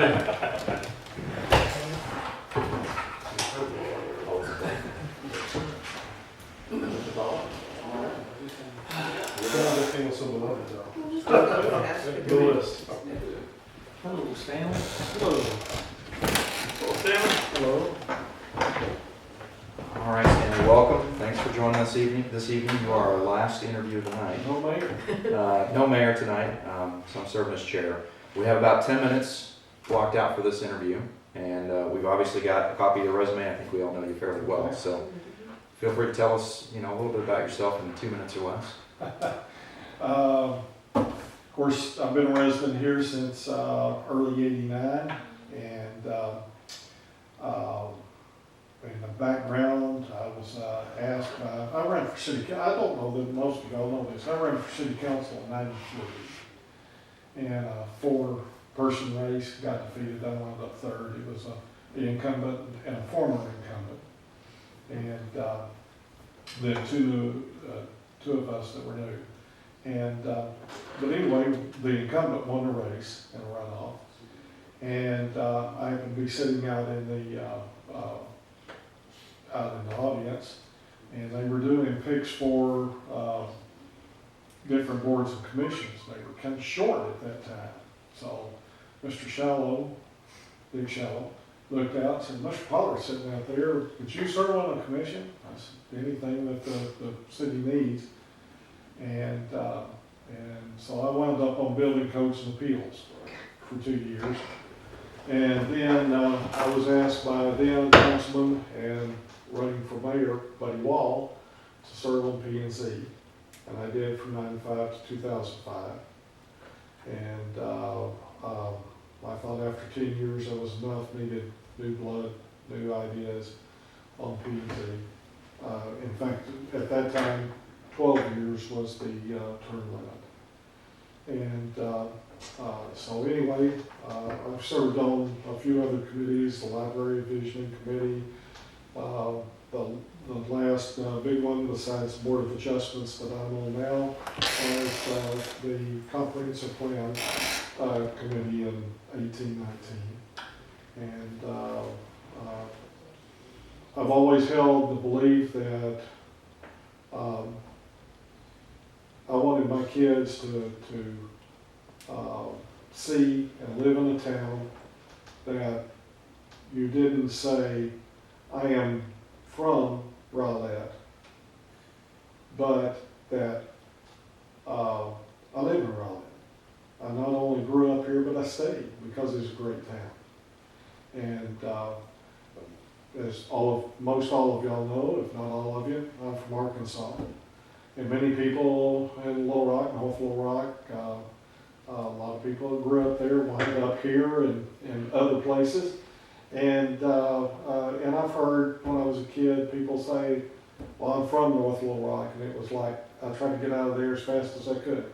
And I just didn't want my family to do that. I wanted them to think that wherever we lived was a great place to stay. So, that's it about me. That's great. Council, what questions do you all have?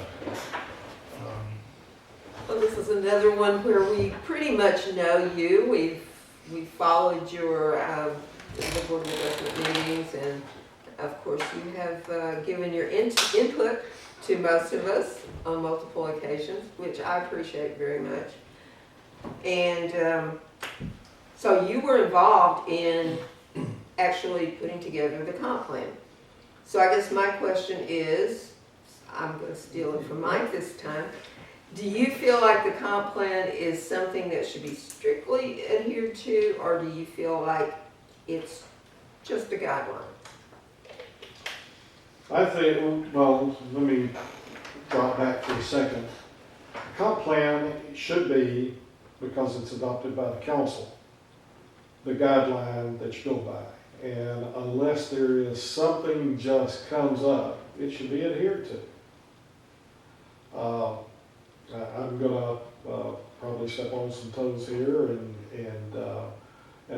it's like on P&Z, where somebody comes, we have minimal landscaping standards, we have minimal building standards. And yet you see a lot of things come through, the majority of them that want major awards for changes from the minimum. They want to do lesser than. And a lot of the times the city has been on that and done that. Said, well, we'll reduce this. Well, then why have minimum standards?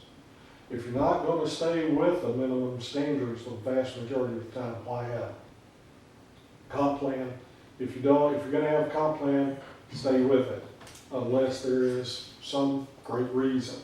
Now, I'll give you, for instance, you mentioned in the comp plan specifically, in the comp plan, the current comp plan, the discussion about the North Shore was one of the heated discussions that we had.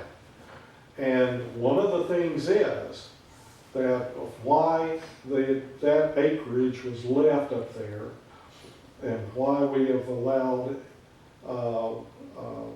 residential to encroach on part of it instead of leaving it as is. And some of the other things that we talked about that area up there. But one of them is, okay, you've got this, and if you allow this area, all right, 80% is supposed to be commercial, 20% is supposed to be residential under the current zoning regs.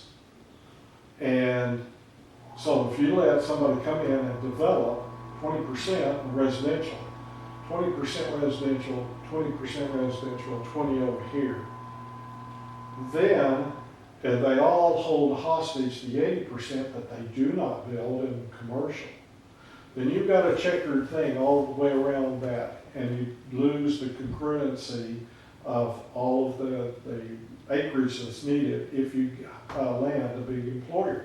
One of the discussions we had was, all right, what do you do if you have a state farm that comes in? And I made a comment, well, it won't be State Farm, but let's use Geico, because Geico's in a similar situation in Richardson, not very far. They're built out where they are.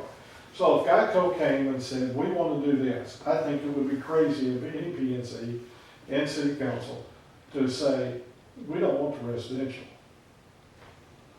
No, at that time, then you could change the comp plan because of the 5,000 jobs that's coming in, that's good paying jobs. So it would be crazy not to say, oh, well, let's work around this.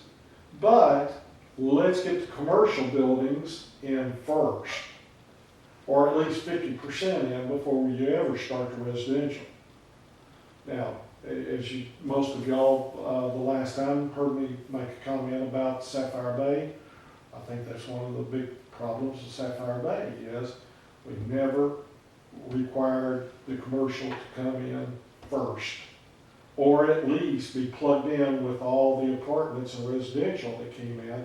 So consequently, very little on the north side of commercial for tax purposes, except for the apartments. South side so far, apartments and housing.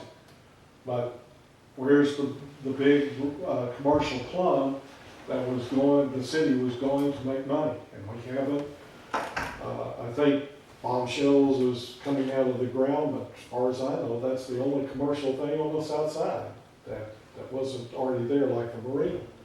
So anyway, that's my view of comprehensive plan. You stick by it unless there is something great that comes in that you say, okay, now let's look at the change.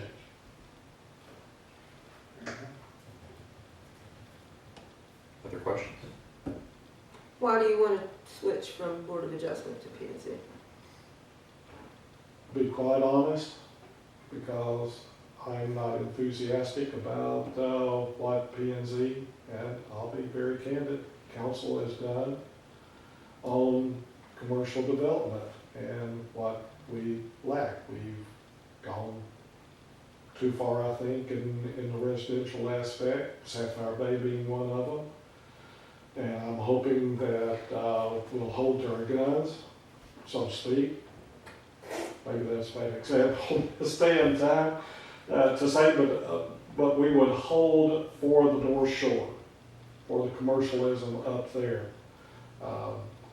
Just recently, there's been another residential component right in that area that's been asked for. We've allowed some apartments in there, but the group that came in, Jackson Shaw, with what they wanted, is the first big one. It took us 25 years to get there.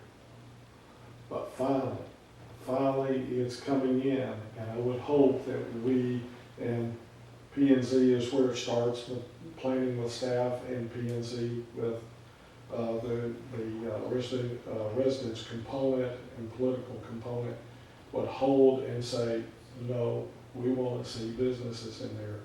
We're not going to go to a guy that wants to come in and put apartments in, and on the ground floor, I'll have some businesses on the ground floor of my 3-story apartment.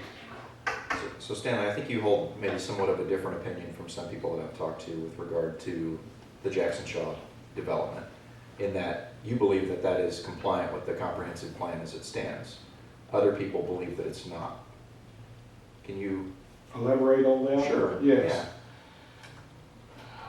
Yeah. I was on P&Z when technical research, we came up with the idea, sold it to city council, and it was put in originally, Technology Research District, TR District, renamed under Shane Johnson's administration as the North Shore. And all of that was to be a business part. Hopefully somebody would come in, like Trammell Crow, someone like that, and come in, buy everybody out and develop. Just hasn't happened. So when we looked at the comprehensive plan this last time, we looked at the different companies that could be in there. Now, you have to remember that originally, technology research.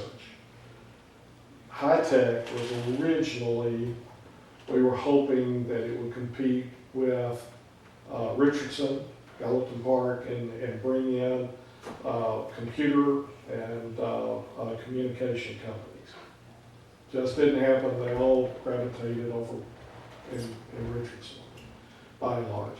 And so, could an industrial component come in? Yes. When we looked at the comprehensive plan in 1819, that was one of the components. You could have industrial, you could have a Glico decide we're going to be in town, we'll go out there, the heavy industry type deal. Or you could have just businesses. You could have a mix in that park because it was almost 800 acres. And so, could you have warehouses? Yes. And many times in warehouses you have, and I'll give you one of the discussion points that we had. Could you lure Texas Tech to have a graduate school out there? Yes. Why would you hope for Texas Tech to be there? They can bring a graduate in, in engineering, and Texas Tech is well known for their looking into tornadoes, devastation of materials and so forth to withstand tornadoes. If you had a graduate school that looked into that, then you can have some warehouses pop up around that component to hold the companies that would work with Texas Tech in that area. That was specifically discussed. Well, the other component would be part of the medical school, to where that the medical school would work, and myself and Larry Glick met with Donis, the president over at Baylor Scott & White, and asked him, he's a graduate of A&M, asked him, what happens if we brought Texas Tech in and got the medical school component so that you could use residents, would you do it? He said, hands down, yes. I'd work with them in a second.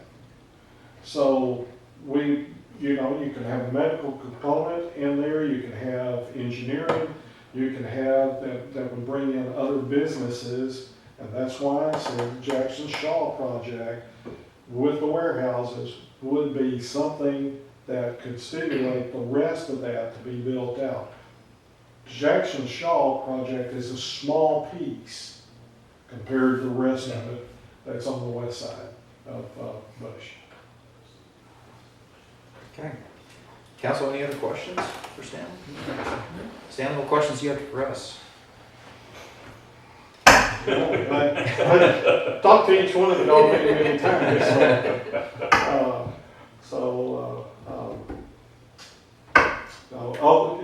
When I was here last time, you asked if I had any objections of going back to Board of Adjustments, and the answer is still no, but I'd rather go to P&Z. But there's nothing wrong with Board of Adjustments, by the way. It's something that Board of Adjustments is not near as many meetings. Yes, P&Z, and we're lucky to have one a month, so. All right. Well, thank you very much. Appreciate you coming in. All right. It's late. And I hope y'all had a great Thanksgiving. We did. Thank you, Stanley. We'll talk to y'all later, for sure. Thanks, Tim. Thank you. Don't forget your jacket. Jacket. Stanley. Thank you. I know how to do them, walk out and leave them. Walk outside. You can come back for it. All right, council, that wraps up all of our interviews. We will now move to item 4B on our agenda, discuss appointments to various boards and commissions. Is this recorded? Yeah. Oh. Yeah. Yeah, this is not worthy of executive session. And Stacy's going to pull up our at-a-glance document. Now, council, I'm looking for feedback. Will we rather just go alphabetical down the list, or do we want to start with what's fresh in our mind and do Board of Adjustment, Planning and Zoning? Yeah. Those two first, okay. So let's start with Board of Adjustment. So we have Mr. Pollard, who we just spoke with, who has requested to be on the Planning and Zoning Commission. Mr. Sherrill did not reapply. That's what the light green means. Mr. Tucker did not reapply, and Ms. Hancock did not reapply. So we have 2 regular member openings potentially, unless we reappoint Mr. Pollard back to Board of Maybe we Adjustment. should be planning as well first. Okay, we can do that. That Absolutely. way Good, we know good whether- suggestion. yeah. All right, so planning and zoning. We have 2 regular members who did not reapply. We have 2 regular members who did reapply. And we have 1 alternate member who reapplied and 1 alternate who did not reapply. And how many applicants? So we've got, so we have Omar Sharif, Sandy Pollard, Mike Hernandez, John Cote, who's a reapplication, Carl Crawley, Tamara Williams, a reapplication, so with Mr. Hernandez. Kingsley, Dan Beer, and Tyrone White. Well, I want to keep John Cote and Tamara, Yeah. Okay, so I think we can. that sounds like a majority there on those 2, so we'll keep Mr. Cote and Ms. Williams, reappoint them. Which leaves us with 2. Right, 2 regular slots. I'd like us to consider Mr. Hernandez, being that he has essentially already been serving in the role Yeah, of regular I member, agree. and clearly very competent with what he spoke about, in my opinion, so. I agree. Okay, so move, We're good with him? yeah, move him up to one of the member slots. All right, so that leaves us with 1 regular member slot and 4 alternate slots, should we choose to fill all of them. I would like to honor Stanley's desire. I think he has a lot to give to P&Z. So my vote would be to elevate Stanley back to the P&Z. As a regular member? Yeah. Everybody good with that? I'm okay with that. And I'll change the years later, I just need to get the people in. I don't have a problem with that at all. I think Michael Doherty would be a good alternate at the least. That's a tough one because he seemed, for me, he's got a lot of experience. Sorry, who's Michael Doherty? Michael Hernandez? John? Sorry, John Doherty. John. So he applied for BOA. Right. Yeah, yeah. Oh, hang on a second. My notes here. I'm sorry, I'm talking about Carl. I was totally off. Oh, Carl Crawley. Carl Crawley, Okay. yeah. So he'd be at least a good alternate for P&Z. Do you have an opinion on that? Councilmember Shreve? Well, I would not support Mr. Crowley to be put on P&Z for, yeah, I can agree. that's, just leave it at that. Fair enough. I kind of like that he's good. Well, I just like his candor. Same. I know you heard one thing and I heard a different thing. I didn't hear that he was, let's get more multifamily. I just think he was candid enough to be honest and say there may be times down the road that you may have to consider stuff like that. I agree. I did feel like he has a broad range of experience. He has been doing this for years. I did not get the feeling that he was going to come in and approve every apartment. And I feel like we have some pretty significant guidelines and guardrails in place already for apartment buildings. And so I feel like, I do feel like he had really good depth of knowledge. So I would actually be in favor of him being an and alternate. let me also add on that too. Part of the reason why I like him for it is because I don't necessarily agree with him.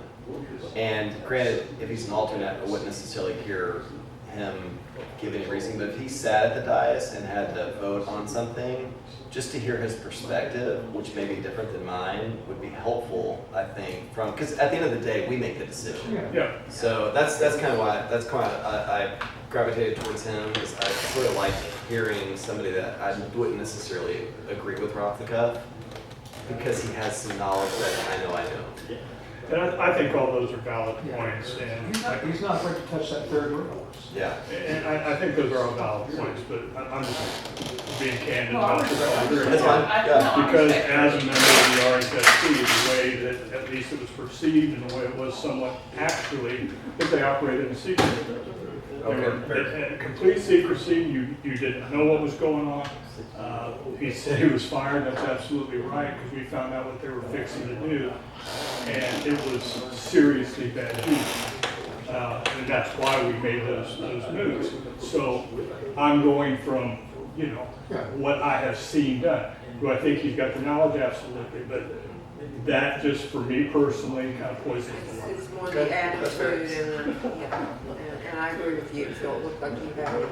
Yeah, I think I'm okay appointing him, knowing that this is a far different situation than HFC. It is far more public, far more transparent, working with city staff and those types of things. I think Carl has his heart in the right place. I think with the HFC, there's always that chance that you kind of you take little steps at a time. We didn't wind up in that position overnight, right? We wound up in that position because of perhaps a series of bad decisions or because people were led there. I mean, there was an executive director who was also had his hands very much into what was happening. The board was along, I won't, they're still culpable, but they were along for the ride in a lot of ways too. So I think I'm okay with having him in there as an alternate.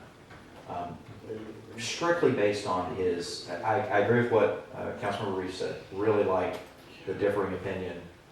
Someone in the room who's not going to be afraid to challenge, as he challenged you on your opinion, challenge kind of the opinion of the group.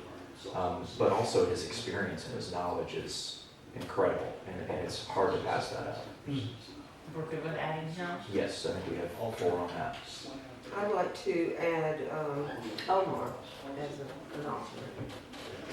So, I would be happy with that. I think that's fine, but I think he would be wonderful on the arts and humanities. That was one of his choices, wasn't it? It was his second choice, but I think his experience, his legal background would kind of be wasted there. Wasted is probably not the right word, but I think it would be utilized well on P&Z. I would never disparage my beloved Arts and Humanities Commission, but I think we need more people in planning and zoning. Yeah. And I think we need to fill out that commission before we fill out advisory boards and commissions. I'm going to agree with having one more on there. Yeah, I really appreciate that perspective. And, it is unusual, and I'm glad, I think you brought that up there, Mayor Pro Tem, about the fact that he applied for 2 boards that were widely different from one another. But I just feel like his background goes better with P&Z. Yeah, absolutely. So Tim Ryan is obviously, that's now an open seat. Mr. White, I think, would be a good consideration. This is obviously his second board, and EDAP is pretty full, as I've seen it. So, I think it's basically his full. If we're good with 3 alternates, I think he would be a good addition. If not, certainly. I think we need at least 3. I mean, John felt that way, and I agree. I do too. Tom? Yeah. We good with that? Yeah. And only having 3, getting rid of the 4th? Let's see, who else? Mr. Yambir, I question his experience and not qualifications P&Z. exactly. He should start with something a little. Agreed. So let's maybe make a note of his name somewhere that he might be potential for another board if there's additional space. And when that meets on Mondays or Tuesdays. Right. Good point. Yeah, there you go. Hey. And Board of Adjustment? All right, so that wraps up P&Z, so yeah, let's go up to Board of Adjustment. And so So here, no Stanley's off. correct. Okay. I would I'd like to put Chris Barber on as a regular. agree with that. Okay. Any objection to that? No, I agree with that. What about Mr. Dougherty Let's see. as a regular? Since they're all the same, expiration, or the year, I'm just gonna put them in order as you say, okay? Okay. Yeah, I mean, he's been going to the meetings, Yeah. he's served as alternate. Totally fine with that. Okay. It's the only two applications we had, right? That's right. Mhm. So there will, that does make that board very thin. Yeah. In the event that someone does not show up, it would require, Mhm. there'd still be a quorum, but it would require a unanimous vote of all 4 members present. Yeah, because the Board of Adjustment. Can we make Victoria alternate? She'll be there anyway. There's not an extra name up on P&Z other than Mr. Just Mr. Gambier. Yeah, right. I don't, yeah, he's always put in there, so. Is there anyone who applied first choice for one of the other boards who put Board of Adjustment as a second? That would be on the other You spreadsheet. mean, for Board of Adjustment as their second? Yeah.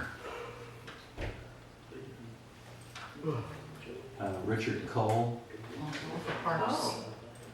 and, well, all the P&Z people we've P&Z already people. appointed. Right. So just Yeah. Richard Cole. Is, he's on the HFC, right? He is. Is that doesn't present any, That's not, So he's on the Parks Board No, now. Parks and he's Advisory. on par. But he is also on HFC. Well, but Yeah, that's team a whole two. separate. but I'm that's- just saying that there's no conflict of interest there, No. right? No, that's a That's a different separate thing. entity from the city.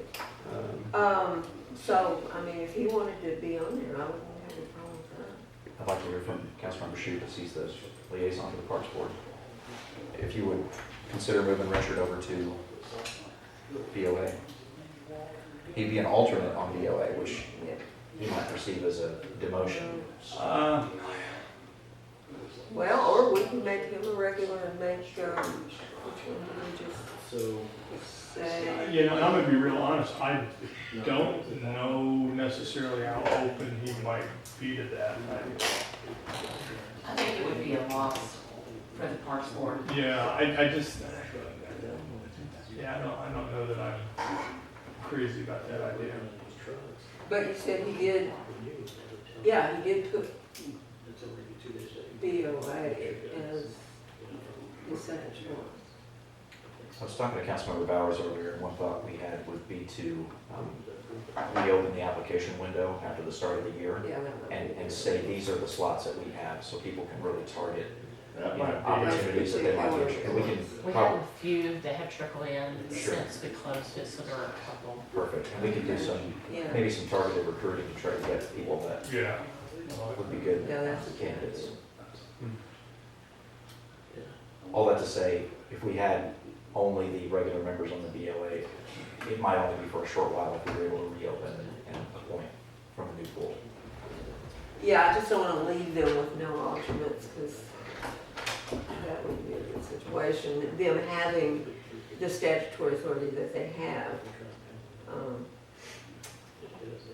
But maybe I can get some people to apply. Mr. City Manager, how much does that complicate public hearing notices and things of that nature if we have to try to arrange when people might be available to hold a meeting? I'm not sure if there's a question. So if we needed to, if there was only the 5 regular members and we needed to coordinate a date to have the meeting and also provide notice of that meeting weeks in advance, does that complicate anything for staff or no? The ability to predict a quorum, Yes. Yeah. it's always complicated. So it helps to have more alternates, but obviously, it has to be practical. But to answer your question, yeah, it can complicate things when you don't have enough reserves to create a quorum. Yeah. So wasn't Chris Gazar previously on BOA? Yeah. Pressing and coming back, so.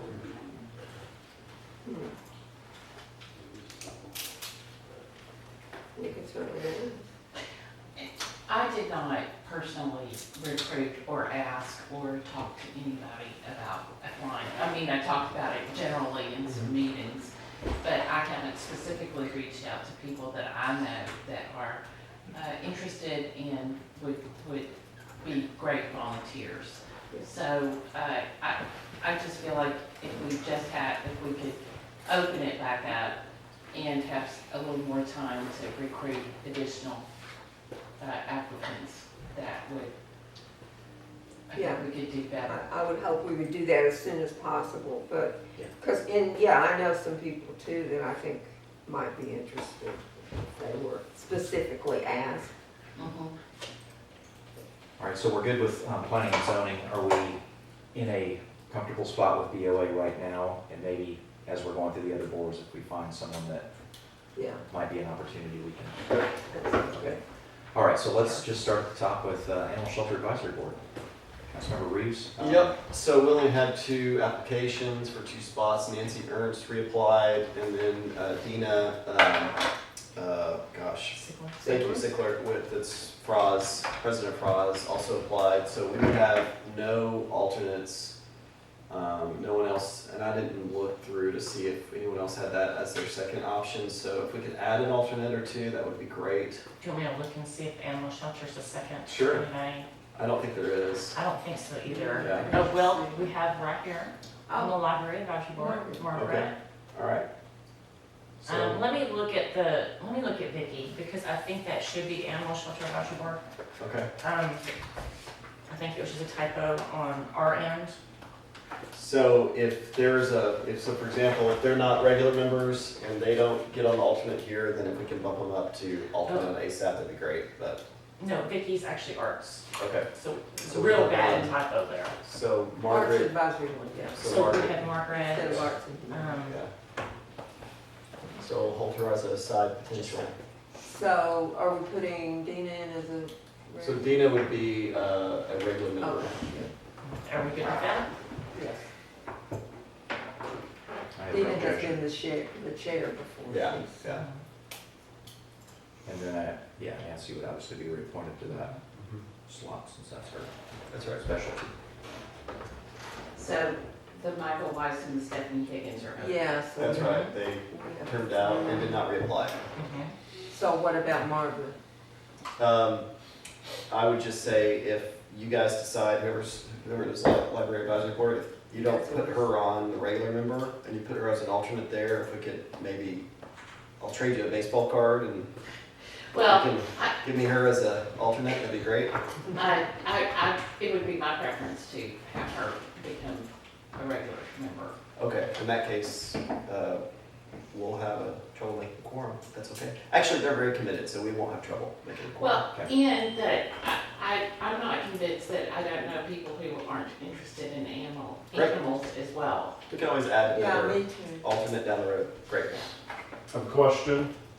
I'm actually not sure of this. Obviously, we have 2 staff appointees. Those persons need to be changed. I'm not sure if you have to do it formally, or if I just substitute them. But yeah, I'm not sure. I'm not sure why we placed 2 hourly employees. They are voting board members or not? I'm not sure of the voting status. I'll be candid. I don't They know. vote. Yeah. Yeah. But I don't know if you have to reappoint, or if you have to appoint the staff liaisons, or the staff members, I'm sorry. Remember, you're supposed to have staff Right, members because to the that's board. just, So that's I would think state that you law. would. That's right. Yeah, so I think we do, yeah. And so I want to offer that we remove those 2 and replace them with other more relevant employees. So, Do you know any of those names today? I do. Kalia Morris would take the Well, place that of would make sense. Yes. Yeah. Christy Clark, yeah. Are we And- good with that, Kalia? Yes. Great. Is that correct? KH. Okay. And just so you know, if you ever wonder where I get those great lyrics for introducing the animal of the week, Kalia pens all those. So. And the 2 pictures. Yes. And I'm going to get Alejandro's name wrong. So I'm gonna- Alejandro? yeah, you gotta spell Alex's last name. I'm gonna pull it up because It starts with P. P-E-R. I don't remember what it is. I always confuse him with one of my favorite fighters, so I don't want to mess it up. I can look it up later. and add it. Yes, PER, It's Alex Pete, I know who it is. yes. Okay. So, and he would be in that position. Okay. Great, okay, thank you. So we're looking for applicants also for animal shelter. When we open that back up. All right, so animal shelter, we're good there. So let's move on to arts and humanities. Also very thin in terms of Yeah. membership. Not many applicants, did there? No. So Mr. Maldonado has requested a different board. Which board did he request? He requested Parks and Rec, and when we talked to him, we actually talked in the interview that he was already on the board, and so we kind of just left it that he was gonna stay on the board that he was on. That is excellent news. I'm glad to hear that. So let's keep Stephen Maldonado there. He's been instrumental in Yeah. kind of making Rowlett things happen in some other programs, so I would rather keep him. Laura Kiesling was previously the chair. She's resigned. Jared Foresteros is been a regular member for a number of years now and has reapplied. His attendance is mixed. That's his big weak spot. When he's there, he's a great contributor, very engaged. He just has to get there. He has committed to us through email to be at more meetings, be involved in more meetings. I just got an email this morning from Laura.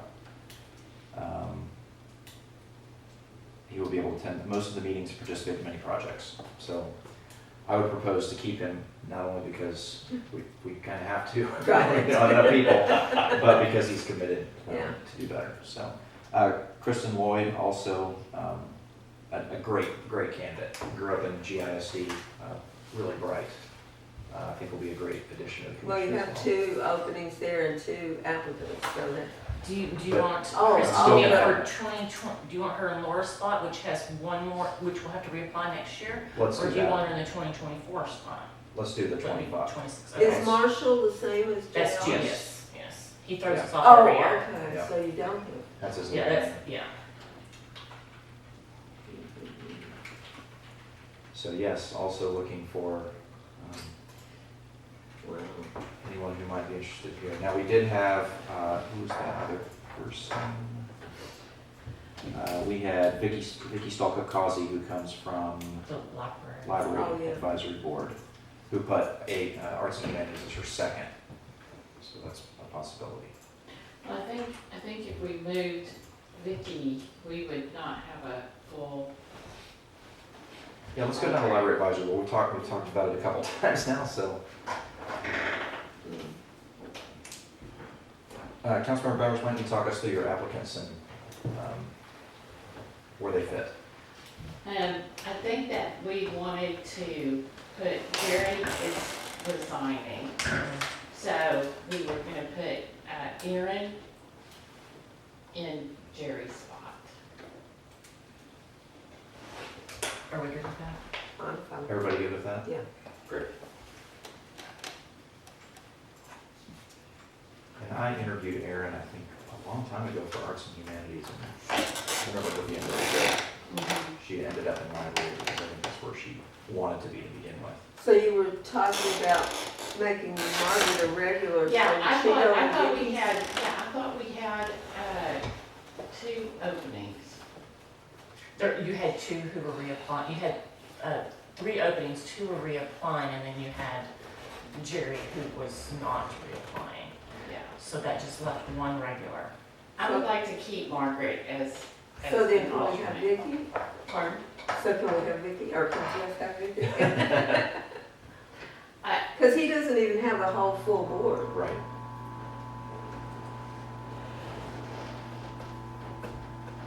You would still have 1 alternate. Yes. Oh, that's really hard. Because Vicky is just stepping down as the president and or the chair, and she wanted to mentor our next chair. So, You want to give that some thought when we come back I to it? Okay, so let's go up to EDAB, which is our next in alphabetical.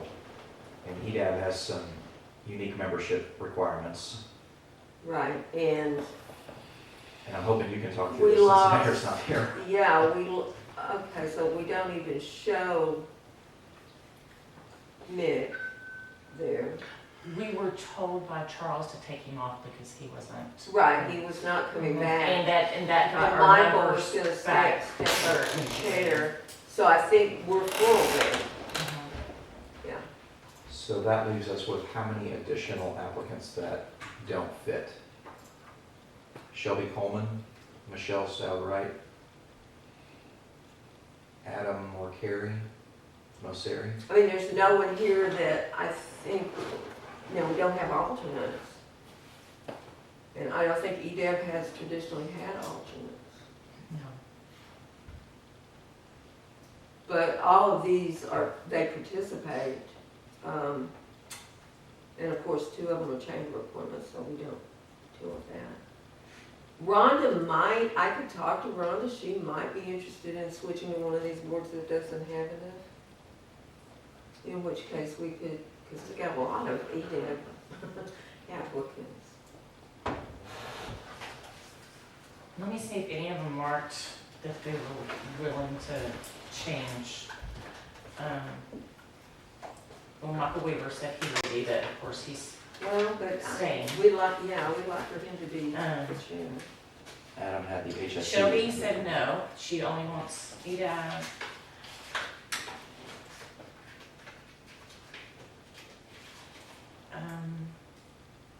Who is this?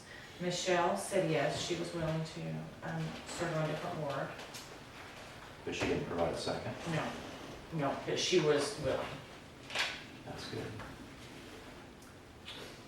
Adam, he chose the HFC, so that's You know, an Michelle option. might be good on arts and humanities. Yeah, I agree. James said no, only EDAB. Yeah. And Beverly, she removed herself from her first choice, which was the senior advisory board, so hers is only EDAB. All right, let's, if everybody's okay with it, let's have Michelle Stalwright go to Arts and Humanities. That solves the question of Library Advisory Board Yes. and finalizes them. Correct? Right. And you said, where is she on, I'm sorry? Arts and Humanities. Okay. As regular? Yes, Now you had this person as well, yes, so you want to put her at the 2026? Michelle? yes. Okay.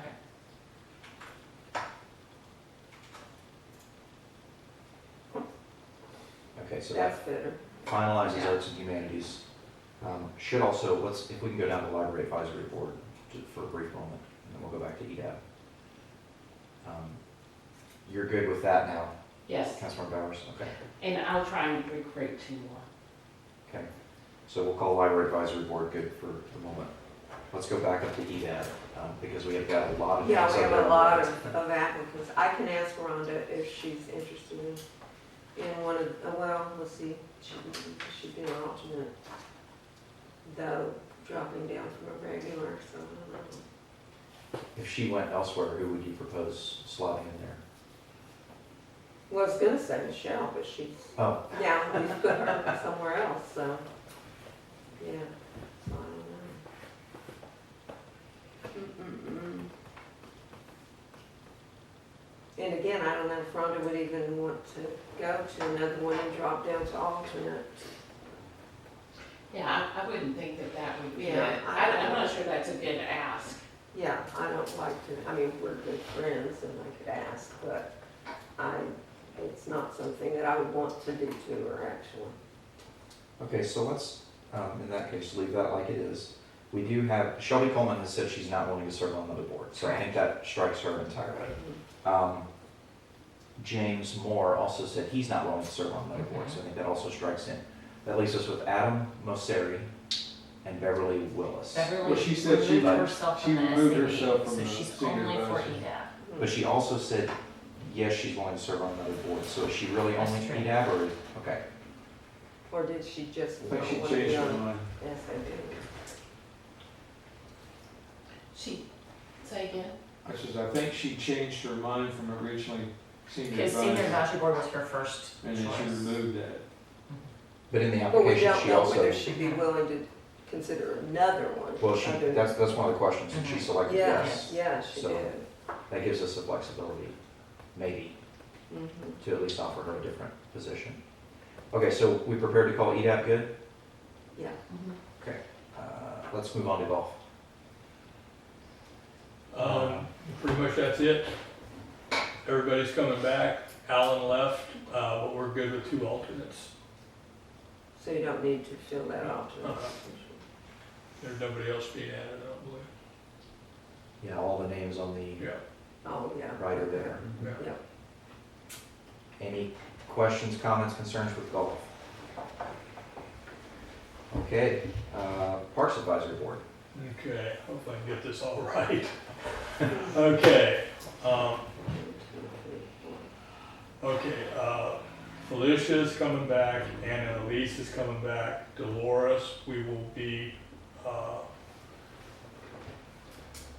let's see. I actually don't have my notes from the Parks meeting, so I apologize. Let's start with the list over on the right, might be easier.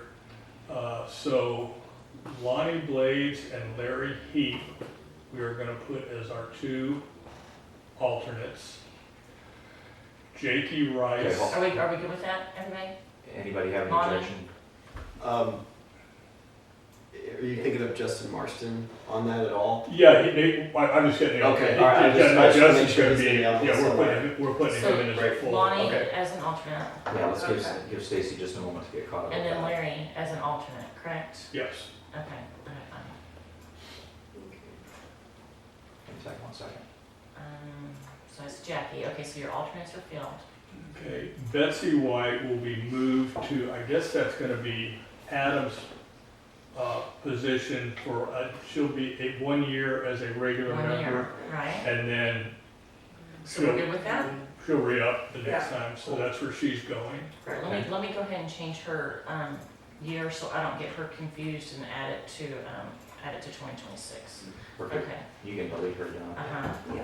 oh, we have another opening, That's right. so, Okay. And then Did you have another alternate you wanted to slot into that? I don't remember, the ones we want up above, that are gonna be taking over, we've got, Daniel.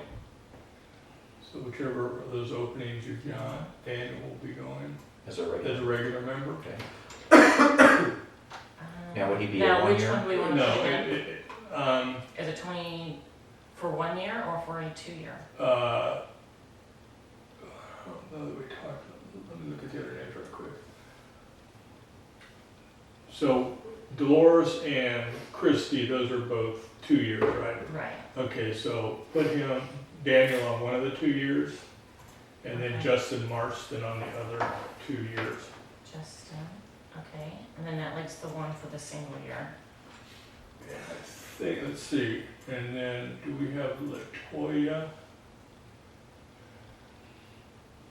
Yeah.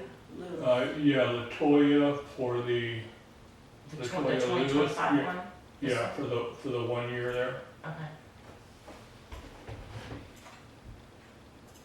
She was on it before, wasn't she? No, she's new for us. Oh,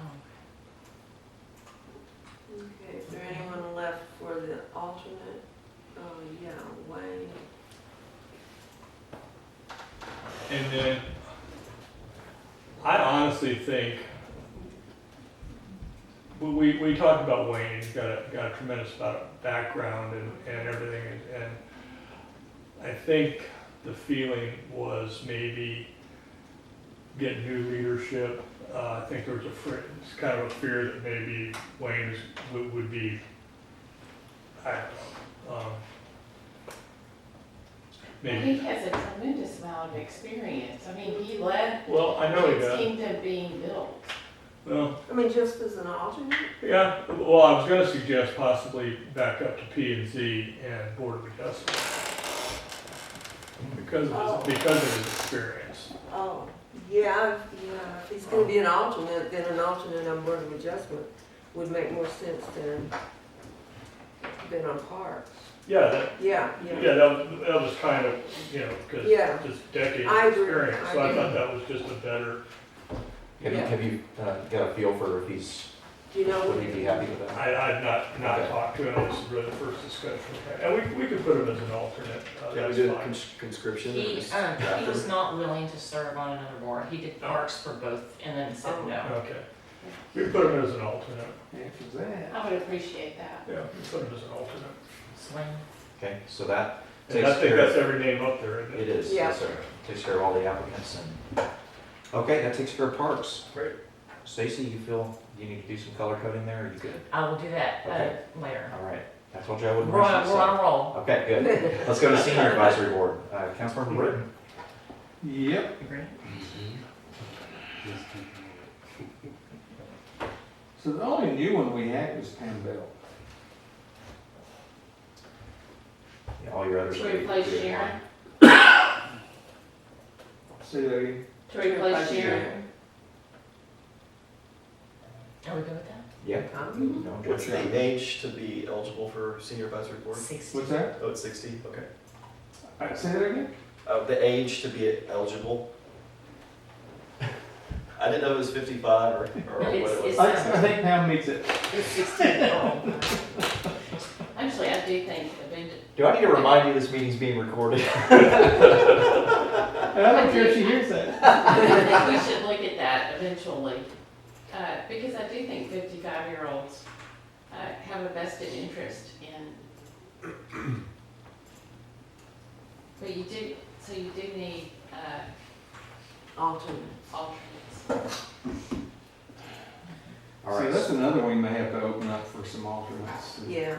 So I've got three names that I've written down along the way. Kingsley Yambier, Adam Mosseri, and Beverly Willis. I think those are our only three alternates that are willing to serve on another board, and I'm actually not sure about Kingsley. That was what, planning? Yes. Well, he said. Okay. Would he- Give me a second. Okay. He would- Yeah. Oh, that's true, you say it's You're right, more. thank you. So we have three names that we could potentially slot in. As an alternate somewhere. Where do you want to look at?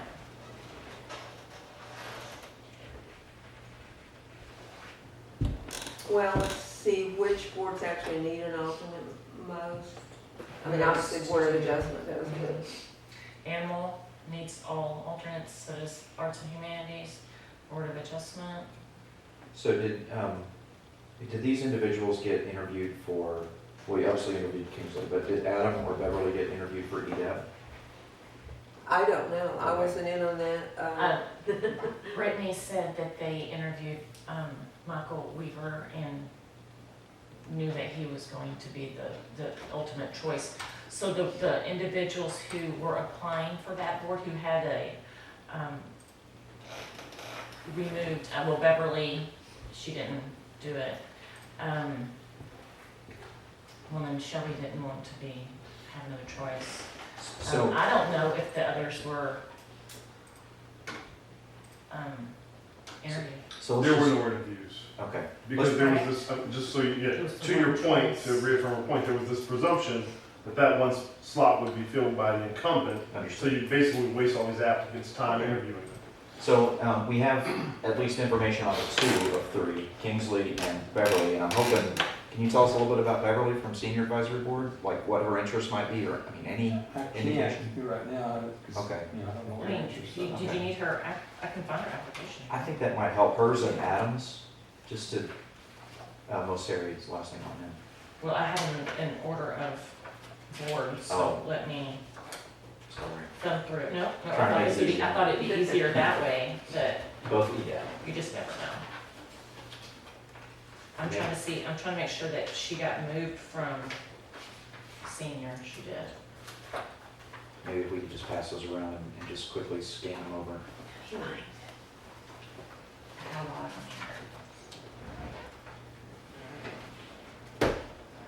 So council, let's talk about Kingsley. Where do you think he might be a good fit? Because he obviously has a heart to serve. Right. Again, I think what boards meet on a Monday or Tuesday. Yeah. Arts and Humanities meets on Tuesday. Animal Shelter is Thursday. Thursday, that's right. Library is Thursday. Library's Thursday too. So, sounds like Sounds like Arts and Humanities is a winner. And I'll just do the other this direction. Yeah.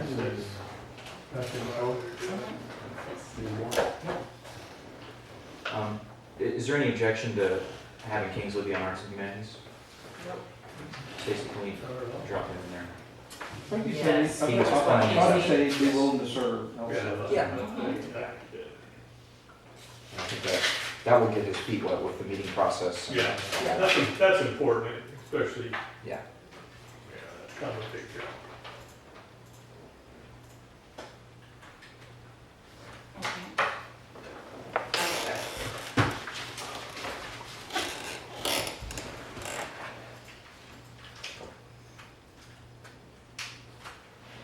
Tell you what, let's take like a 5-minute recess. We'll reconvene at 9:15, and everybody, please try to take a look at these applications as they make their way around. Okay? And what are we looking at here? These are the other two applicants, Adam Mosseri and Beverly Willis, who were both EDAB applicants, but EDAB is full. And they're willing to serve on No, I the just board. got the two. And so Okay, they're so we'll gonna- reconvene at 9:15. All right, council, we'll reconvene. It's 9:16 PM. Everyone's had a chance to pass around those two applications and take a look. And Councilmember Reeves, did you have a recommendation? Beverly Willis for an alternate on the Animal Shelter Advisory Board. Okay, any objection to Ms. Willis for the animal shelter? No. All right, give Stacy just a moment to get that filled out. And Councilmember Shute, did you have a recommendation on Mr. Mosseri? Yeah, I was thinking a alternate on Board of Adjustments. Oh, yeah. You're good with that? Any objection to that? Okay, let's drop him in. Make it headway. I believe that takes care of everybody who wants to serve and is willing to serve on another board. And Stacy, if you come across anybody that we overlooked, I would appreciate. What's the total number of applicants we had this year? Good question. It's kind of hard because a lot of them are just rolling over. I think I can tell you that because Stacy built a really awesome spreadsheet. New applicants, or just total applicants. It was total applicants. I'm curious what. And then there was a column saying whether they reapplied or if they were new or Yeah. changing boards. I recall last year was a good number. Looks like we had 20 new applicants. 20 new? Yeah, Is that up from last year? I think that's down. Is it down? Okay. I knew last year Our was, count's down this year. okay, I thought last year was a good year. Yeah, it was. It was an unusual year. It really was. Did we have anybody apply from the most recent city academy? Daniel Daniel. did, Mr. Cote just did. He looked great in his cap and gown there as he was getting. Good. All right, council, are we happy with this list at this time? Yes. Just a quick question. I mean, I feel pretty good with everything, but on the boards at like Parks and Recreation, are you gonna send that to the chairman or just somebody for a double check, or are we just going, I'm comfortable I'm with going it. with what you guys say, because you're gonna be the ones who ratify it. I mean, you tell me what Okay. you wanna do. If you'll just send that, I'll just send that to, that part just to Dolores and make sure I didn't, I'm. Because it's coming back to the council on the 17th, so you can still make changes to Yeah, it. Should well, I you- just wanna make sure, some of these ones where we're putting them in 1 year. Yeah, I'll send this, I'm sure it's. let me get it all Perfect. color coded and where we know what we're doing. Perfect. And I'll send this at a glance to Perfect. everybody, so Perfect. everybody That would- knows. And I'll keep the names here on the side and just kind of put a line through the ones that we know have been done. Okay, I think we've hit them all. yeah, I think so. Well, except for the ones who weren't interested in a different board. Yeah. But I believe we hit, I believe we had them all. Unless you guys see somebody that we missed, but the names aren't jumping out at me. And so we'll open this back up and after the first year for some targeted areas? Is that what we're gonna do? Yeah, because especially like Board of Adjustment needs more than just one alternate, for sure. I'll get with community engagement and see what they can put together a nice little thing to put on Facebook, to put out on the website. Something catchy, get with Farron. Because And get something catchy. I want senior advisor to be included since we don't have any Yeah. And I'll include, sometimes I can include all that have openings, or just Yeah. open it Yeah. up to everything. I think that's the right approach, Yeah. is to take, these are like a job board, right? These are Yeah, the these are positions the we have openings. available. And council, if you have any feedback from when she sends the ad clients out, just route that all back to Stacy and she can coordinate any corrections or adjustments or whatever that need to be made. Now, if we do some flip-flopping, you guys have to tell me that. We can't just flip-flop, you know, Right. because, you know, a parks person said, oh, I want this person as an alternate when they're, but you guys have to tell me that we are, as a group, changing that position. Right, so if there are any of those changes, they'll be presented on the 17th. The We can make 17th, any of those. yeah, Oh, so just- I'm not, yeah. yes, I'm not, Okay. if somebody says, we wanted this person as an alternate, that can be presented on the 17th. 17th. I'm not gonna make the change because we haven't discussed Gotcha. it. Right, Gotcha.